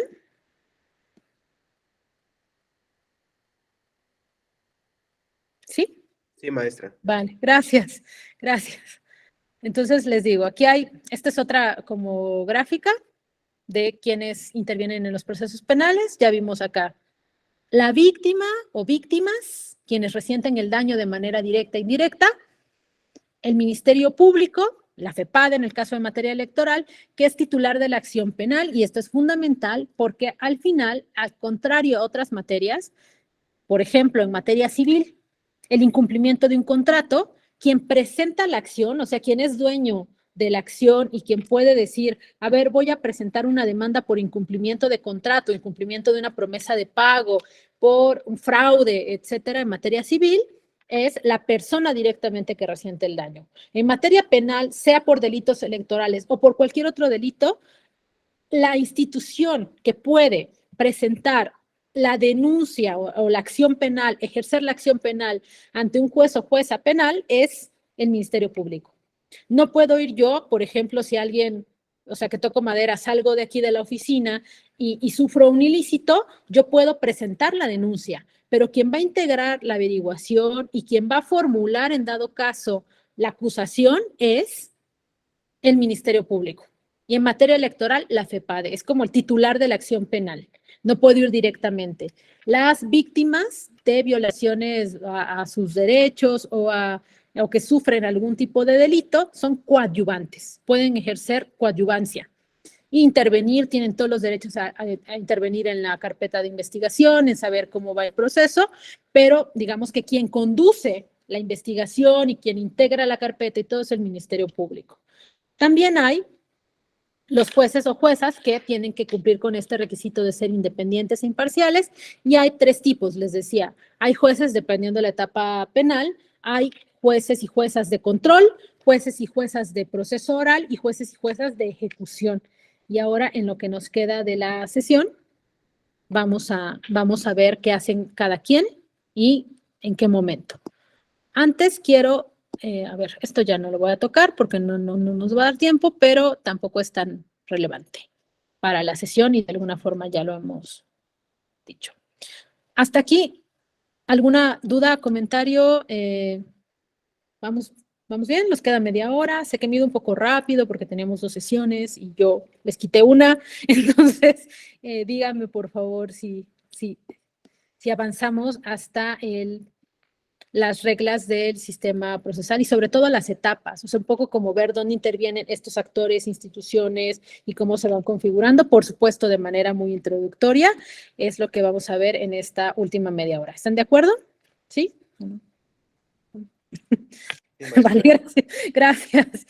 Es que si no, como que si no me dicen, siento que estoy hablando como una pantalla y me desespera mucho a veces, aunque ya me acostumbré, ¿no? Ya nos acostumbramos todas y todos a la educación a distancia, siempre, al menos a mí me ayuda mucho de poder saber si vamos bien o si tenemos que reformular sobre el camino. Pero bueno. Vamos a ver un poco cómo se construye el sistema penal acusatorio, que muchos de ustedes ya saben, es un sistema relativamente nuevo. Se reformó todo el sistema de justicia penal en 2008 y entró en vigor en todo el país en 2016. Antes comenzó a operar, Chihuahua comenzó a operar incluso antes de la reforma constitucional de 2008, y la idea es justamente, no solamente es un cambio, digamos, institucional o es un cambio en las reglas, es un cambio de visión de lo que representa el sistema de justicia penal, cuáles son sus bases, sus fundamentos y sus fines. De inicio, una de las bases es que es un modelo predominantemente oral, contrario al sistema tradicional escrito, donde se caracterizaba y que todavía sigue vigente en muchas materias, y en la Ciudad de México, por ejemplo, todavía existen juzgados de proceso tradicional que se quedan procesando casos que fueron integrados antes de la entrada en vigor, antes de 2016, ya son pocos, pero todavía existen, ¿no? Y tenemos también en otras materias, también hay un tránsito a la oralidad, en materia familiar, en materia civil y mercantil, hay justicia para adolescentes, o sea, hay como un tránsito a la oralidad en los procesos judiciales, que lo que implica no solamente es que sean audiencias orales, ¿no? O sea, donde tú vas y hablas, que eso es algo que nos decían en materia laboral, ahora que implementamos en el Poder Judicial de la Ciudad de México los juzgados tribunales laborales, ¿no? Nos decían, la oralidad en las juntas ya estaba desde siempre, y algo que insistíamos mucho en la formación con jueces y juezas, es decir, una cosa es que tengas audiencias donde hables, comparezcas, ¿no? Verbalmente, pero la oralidad tiene otra dimensión más grande. Tú puedes, por ejemplo, como juez o jueza penal, decir, estoy conduciendo una audiencia oral y lo que estoy haciendo es leer. Y saco, porque es un libro que estoy leyendo, entonces estoy leyendo y no veo ni siquiera las partes. No explico lo que está ocurriendo, no estoy observando cómo se están desahogando las pruebas. Entonces estoy hablando, pero estoy llevando un proceso escrito, hablado. La oralidad lo que representa en principio es el papel central de la persona juzgadora. Es quien conduce el proceso, quien observa todo lo que ocurre, quien escucha, no solamente habla, sino sobre todo escucha activamente todo lo que ocurre en el juzgado. Escucha las partes, observa, capta con sus sentidos lo que está ocurriendo y toma una decisión. Eso es, y además tiene que ser la manera en la que se dirige a las personas, tiene que entenderse qué es lo que está diciendo, qué es lo que está hablando, qué es lo que está ocurriendo. Ese es el principio de la oralidad, no necesariamente que hablemos, que vayamos y hablemos. Podemos estar presentando nuestra teoría del caso según nosotros, así con un súper discurso, pero prácticamente estamos llevando un proceso tradicional hablado. Esto es toda una discusión, pero es importante considerar que el sistema penal acusatorio, incluido en materia electoral, lo que tenemos que cuidar es que sea un sistema predominantemente oral, no un sistema tradicional hablado. Tiene otras implicaciones y otras dimensiones. También requirió una nueva ingeniería institucional, sí, porque hubo que crear salas de oralidad, además hubo que crear nuevos juzgados. Les digo, hay 3 tipos en el proceso penal, hay 3 tipos de jueces, dependiendo las etapas que vamos a ver ahora. Cada quien tiene que tener su juzgado, sus instituciones, y además, en el fundamento y en el corazón, se basa en la presunción de inocencia como regla de trato y regla de juicio. El sistema inquisitorio previo a 2008 y que todavía en materia, todavía seguimos combatiéndolo, o sea, no es como que, digo, la Constitución ya se reformó, pero en su aplicación todavía estamos batallando con que se cumpla. El corazón del nuevo sistema de justicia penal, y les digo, no tan nuevo ya, es la presunción de inocencia. Y tiene 2 vertientes. Aquí voy a dejar de compartir para poder verles. Es una vertiente de regla de trato y otra vertiente es regla de juicio. Y esta es la doctrina de los precedentes de la Suprema Corte de Justicia en materia electoral. ¿Alguien tiene como una noción, algún ejemplo de cómo se distingue la presunción de inocencia como regla de trato y como regla de juicio? ¿Cuál es la diferencia? Si no, no pasa nada, lo explico yo, pero es bien interesante esta parte, porque lo que nos han dicho los precedentes de la Suprema Corte, y los voy a tratar de aterrizarlos a materia electoral, es pensar, a ver, nuestro sistema de justicia ya no se basa en presumir que cualquier persona que esté en contacto con el sistema de justicia penal es culpable. Y es esta noción de decir, a ver, si te acusaron de robo, bueno, es porque algo estabas haciendo, ¿no? O sea, no a las personas buenas no las acusan de robo. A las mujeres buenas o a los hombres o a las personas que se portan bien, nunca se meten en problemas, entonces no están, ¿no? Aquí algo habrán hecho. Eso es como el tratamiento que se le da a las personas de decir, ¿sabes qué? Las personas buenas nunca tienen problemas, es la regla de trato. Tú puedes estar involucrado en un sistema penal o puedes tener, por ejemplo, porque eras un candidato y te presentaste como candidato y recibiste violencia. Tu existencia en este mundo, o sea, la noción de que tú te involucres en un caso de violencia política en razones de género por presentarte como candidato, en ese caso, solamente el hecho de que te acerques al sistema de justicia penal y las personas te digan, a ver, sí, pero usted ¿por qué está haciendo esto? O sea, está haciendo problemas, todo esto es regla de trato. La manera en la que percibes a por qué una persona va a ser víctima o presunta responsable, sobre todo presunta responsable de un delito, ¿no? De la comisión de un ilícito. También tiene que ver como regla de trato, por ejemplo, en casos de exhibición en medios. ¿Qué pasa con cómo presentan a las personas que han sido detenidas, sobre todo por casos de delincuencia organizada? ¿Dónde las vemos en la tele, no? Si se han dado cuenta, ahora ya no están sus nombres. Ya está, por ejemplo, Ofelia N, Omar N. Y además, si vean en tiempos, no sé, hace 2 sexenios, cómo se presentaban las personas. Con todo su rostro, ¿no? Ahora les bloquean el rostro. Porque genera una percepción. O sea, tú eres, alguien te acaban de detener. Estabas así en el lugar de los hechos. Fuiste detenido o detenida en flagrancia. Pero quizá tú estabas ahí acompañando a tu novio que no sabías que era secuestrador. Podías no haber sabido.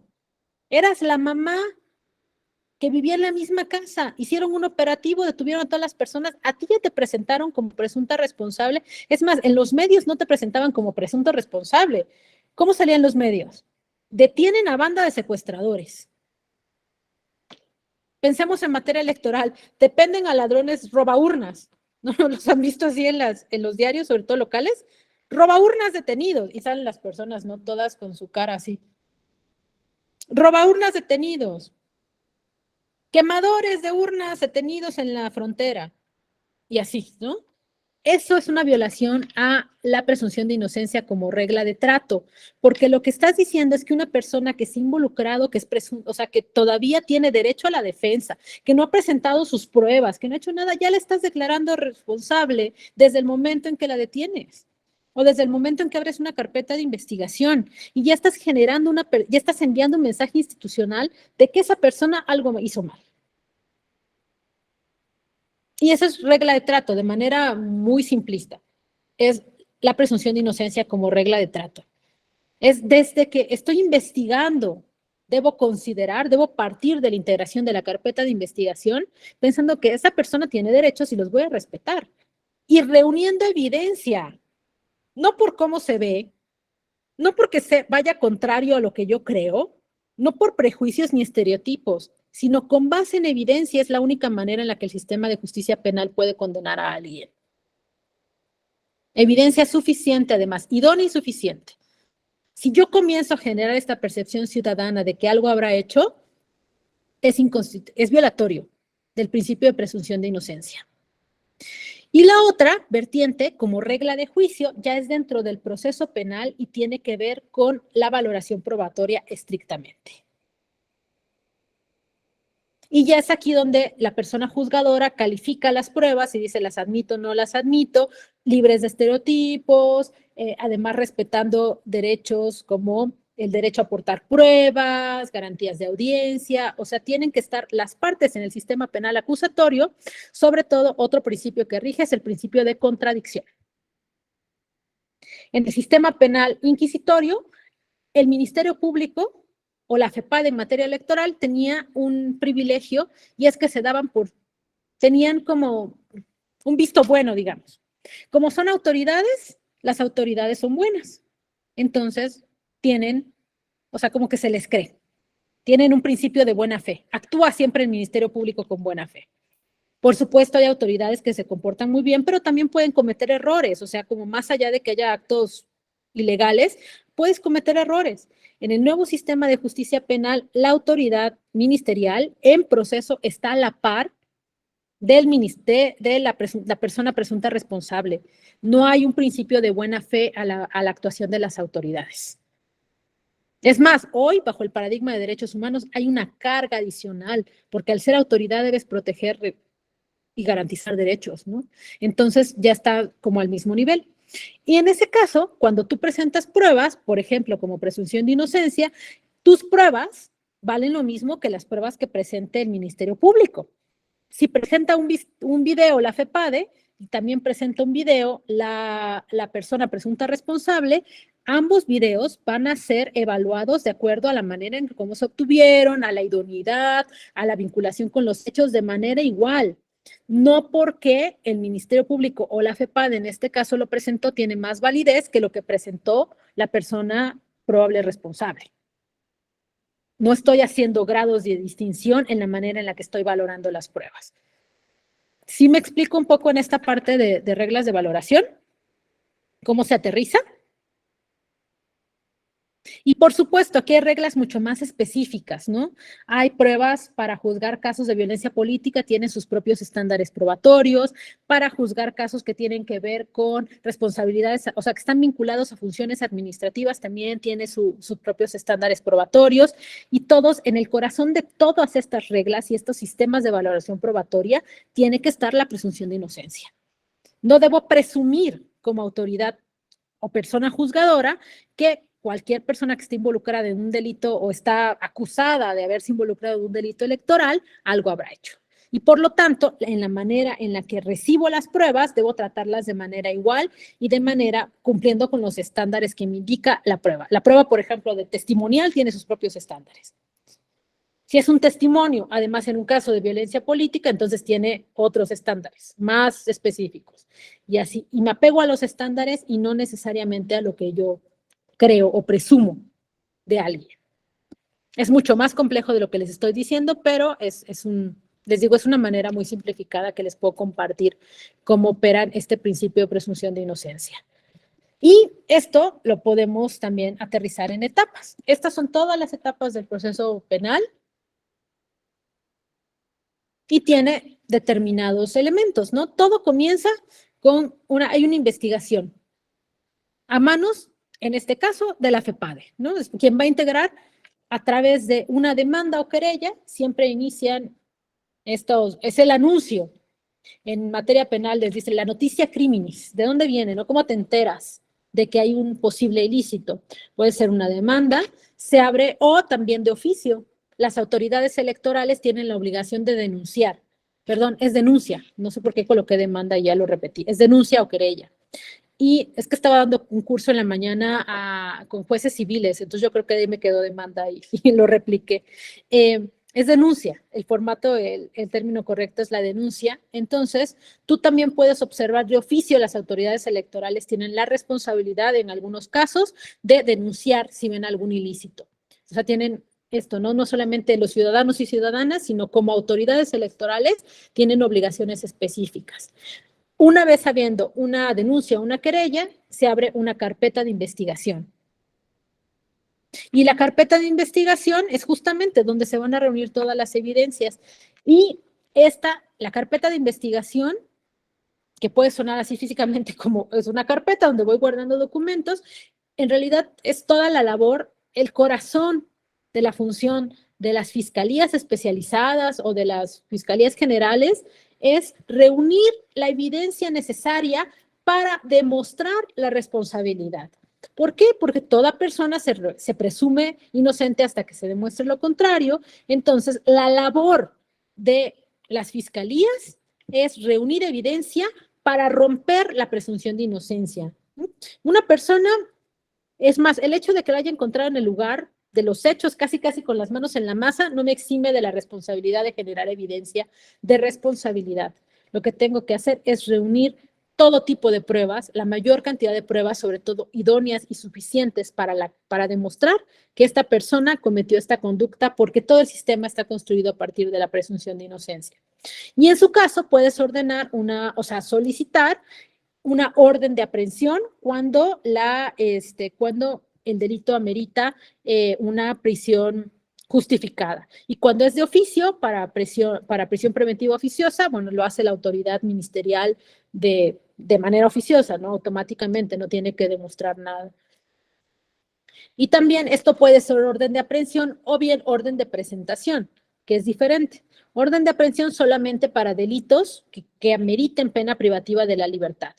Cuando son delitos menos graves, puede ser una orden de presentación, o sea, ven a declarar porque estoy integrando una carpeta de investigación en tu contra, y toda persona tiene derecho también a saber de qué se le acusa y poder defenderse. Y es más, mientras está abierta la investigación, también tiene derecho a la defensa y tiene derecho a presentar pruebas desde la etapa de investigación. Una vez que se reúnen la carpeta, o sea, las evidencias necesarias, y la autoridad, el Ministerio Público o la Fiscalía Especializada decide que sí existe evidencia suficiente para poder formular una acusación, entonces hay dos elementos que se tienen que tener por demostrados. El hecho ilícito, o sea, existió. Alguien, o sea, hubo un robo, sí. Yo tenía este celular y después ya no lo tengo. El hecho ocurrió y además la probable responsabilidad de la persona presunta responsable. Tiene que haber un vínculo causal entre el hecho y la probable responsabilidad y tiene que haber evidencia suficiente para presumir que esta persona pudo haber sido responsable y entonces aperturar un juicio. Una vez que se reúne esto, hay una audiencia de control y aquí aparece la primera persona juzgadora en la audiencia de control, que tiene dos finalidades. Presentar primero, una, controlar la detención en su caso. Decir, a ver, ¿dónde detuvieron a estas personas que están presentando ustedes como robaurnas? ¿Quién los detuvo? ¿Cómo los detuvieron? ¿Quién fue? Y tienes que demostrarlo. Igual, a ver, estas personas ya los traigo, ¿qué dicen muchas policías? Ya los traigo confesos, ¿no? Ese es como del argot de los penalistas. Ya viene confeso. Ya viene confeso, señor juez. Y es como de, a ver, ¿y qué? Y el fiscal ahí, ¿no? De, a ver, ¿cómo que viene confeso? ¿Cómo lo detuviste? ¿Bajo qué condiciones? ¿Cómo te dijo que sí había robado las urnas porque le habían pagado 1,000 pesos? O sea, ¿quién? Todo eso, eso lo verifica la persona juzgadora que se llama juez o jueza de control. Esa persona ve la legalidad de la detención en su caso, pero también analiza los elementos de la acusación y dice, a ver, no me estás presentando evidencia suficiente del hecho. O bien, sí me estás presentando evidencia suficiente del hecho, pero no de la probable responsabilidad. Sé que el hecho existió, pero con lo que me presentas no es suficiente para pensar que esta persona quizá lo hizo. Quizá fue la responsable. Aquí es en un grado de presunción. Es más, también puede la o el juez de control recalificar el delito. Es decir, tú me traes a esta persona acusada de un delito de robo en pandilla, con violencia. ¿Sabes qué? Por las evidencias que me estás presentando, este delito es robo en pandilla sin violencia. Puede reclasificar la conducta. También el tipo de delito y adecuarlo a la conducta. Ese es un elemento también muy importante de las personas juzgadoras en materia, bueno, en materia de control. Después, una vez que sí, la persona juzgadora, y aquí me voy a ir, ya sé que vamos a terminar, les voy a compartir la presentación y cualquier duda, por supuesto, estoy disponible para ustedes a través del chat, de Twitter, de Gmail, de lo que gusten. Es hablar de que después de que se ha cerrado esta etapa, la persona, el juez o la jueza de control dice, a ver, si hubo detención fue legal, nadie fue aquí torturado, torturada, tampoco fueron, las evidencias no fueron obtenidas de manera ilícita, la cadena de custodia estuvo bien hecha, todo está perfectamente registrado, esta persona sí tengo evidencia de que fue quizá quien realizó este hecho, que ya tomé por cierto, ya verifiqué que el delito de que se le acusa, si es equivalente a la conducta, se ajusta a la conducta al tipo penal, entonces es momento de formular la imputación. Que es finalmente donde cuando te formulan la imputación es yo soy una persona inculpada, o sea, paso de ser presunto responsable a una persona inculpada de un delito, por ejemplo, de naturaleza electoral. Y además, entonces, la o el juez de control toma mi declaración. Y te dice, ¿sabes qué? A ver, ¿tú qué tienes que decir? Y se integra como evidencia al proceso. Y en dado caso, te vinculan a proceso y hay un cierre, o sea, en esta etapa también puede haber una investigación complementaria, justamente por esto, ¿no? A ver, fíjate que no reúnes las evidencias suficientes, ok, además hay evidencias supervinientes, se reconfigura el delito, o sea, hay una reformulación del tipo penal, entonces presentas otro tipo de evidencias, pero una vez que se cierra esta etapa llamada formulación de la imputación, se cierra la investigación y la Fiscalía o el Ministerio Público ya no puede presentar más pruebas. A menos que sean supervinientes, hay causales de excepción, ¿no? Pero se cierra la investigación como tal. Ya no puedes. Ya lo que tienes en tu carpeta, con eso te quedaste. Eso es lo que vas a poder presentar en la etapa intermedia ante la o el juez de juicio oral. Pero ya no puedes investigar más. Ya se acabó. Se acabó tu periodo. Después de esta etapa, y les digo, perdonen que por el tiempo esté ya no presentándoles la presentación, pero ya en la etapa intermedia, entonces viene el ofrecimiento de pruebas de parte de las dos partes, ¿no? La parte acusadora y la parte presunta responsable. Presentas tus pruebas. También ante el juez de control. Algo interesante es que el juez de juicio oral no califica las pruebas, si son válidas o no, solamente las valora ya cuando se abre el juicio oral. Eso para cuidar la presunción de inocencia.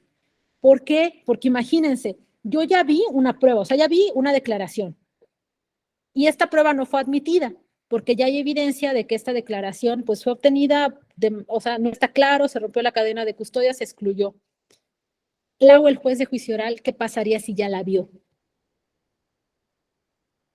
Afecta en cómo estás evaluando el hecho. O sea, somos seres humanos. Las y los jueces son seres humanos. Hay quienes dudan, pero son seres humanos. Entonces, lo que se cuida con esta etapa intermedia es que cuando llega la audiencia oral, la persona que va a tomar la decisión sobre si alguien es responsable o no, lo va a tomar conforme a las evidencias que fueron desahogadas en juicio y no tuvo ni siquiera, no pudo prejuzgar o no pudo alterarse su percepción de los hechos a través de pruebas que ya fueron desechadas en una etapa intermedia previa. Esa es la idea, que no se contamine la mente de la persona juzgadora y pueda realmente únicamente tomar la decisión sobre las pruebas que cumplieron los parámetros de legalidad o que cumplen con los estándares en materia probatoria.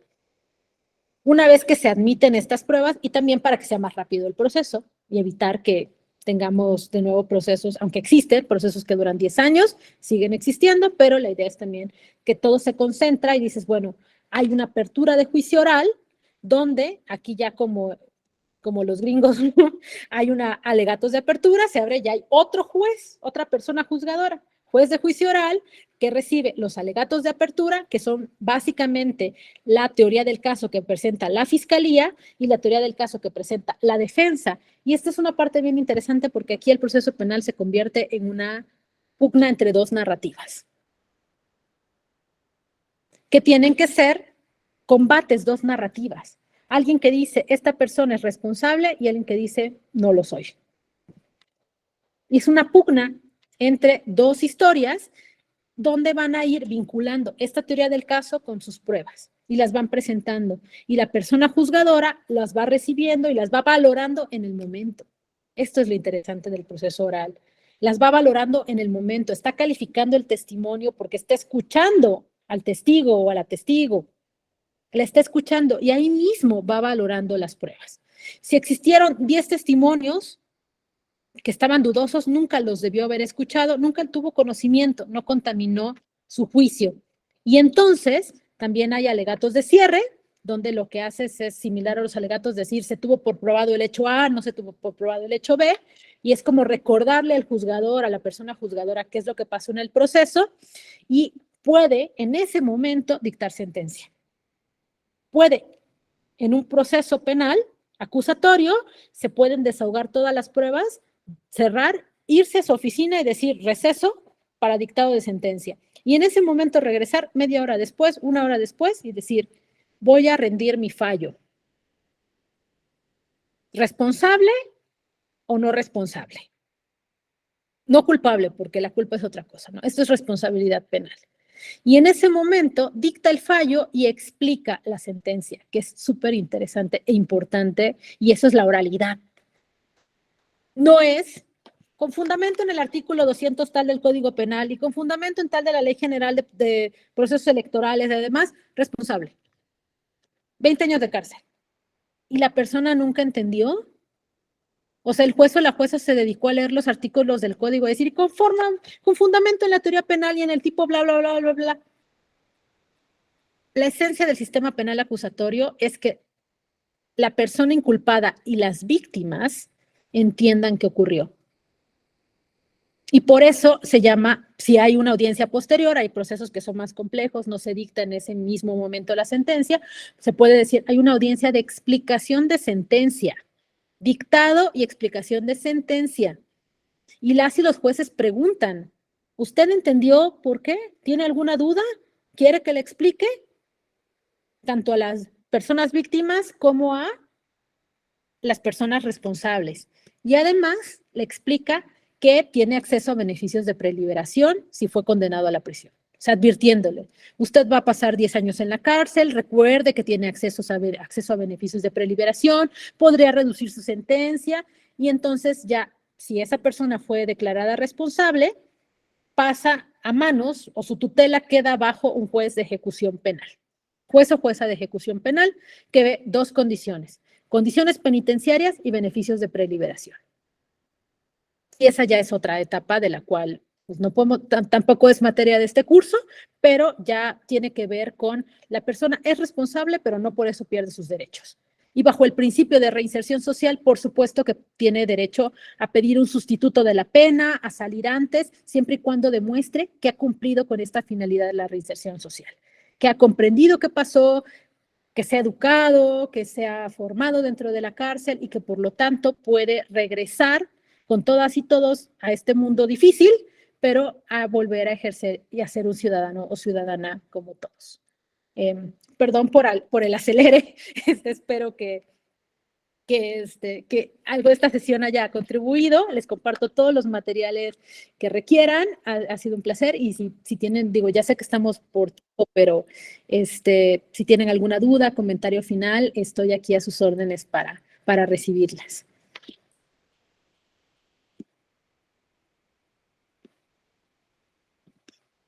Todo quedó muy claro, maestro. Muchas gracias. Gracias a ustedes. Muchas gracias, Alonso. Muchas gracias, Gladys, por la clase, por los conceptos, perdón, por la explicación procesal, ¿no? Que fue muy sintética, pero bastante comprensible. Gracias a todas, a todos ustedes. El día de mañana tenemos la sesión relativa a los partidos políticos, si pueden o no ser sujetos a procedimiento penal, si tienen responsabilidad penal, con el maestro Carlos Silva Daya. Nuevamente le doy las gracias a Gladys. Buenas noches a todas, a todos.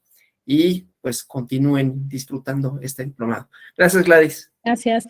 Si me dan chance, ahorita les comparto de una vez la presentación para que no se me vaya. Si me dan un minutito, se las comparto aquí mismo en el chat. No, digo, quien guste irse, por supuesto, pero igual luego es más fácil. Les doy la liga y les doy el acceso y aquí pueden observarla. Y bueno, no quería... Digo, voy a poner así como en modo fan, pero quiero saludar al magistrado Osiel Baena, que soy su fan en TikTok, magistrado. Somos. Entonces, yo estaba así como de, está tomando el diplomado. Entonces, ya no sé si anda por ahí, sé que ya es tarde, pero bueno, nos ayuda mucho para las clases sobre violencia en razones de género y demás. A ver, permítanme.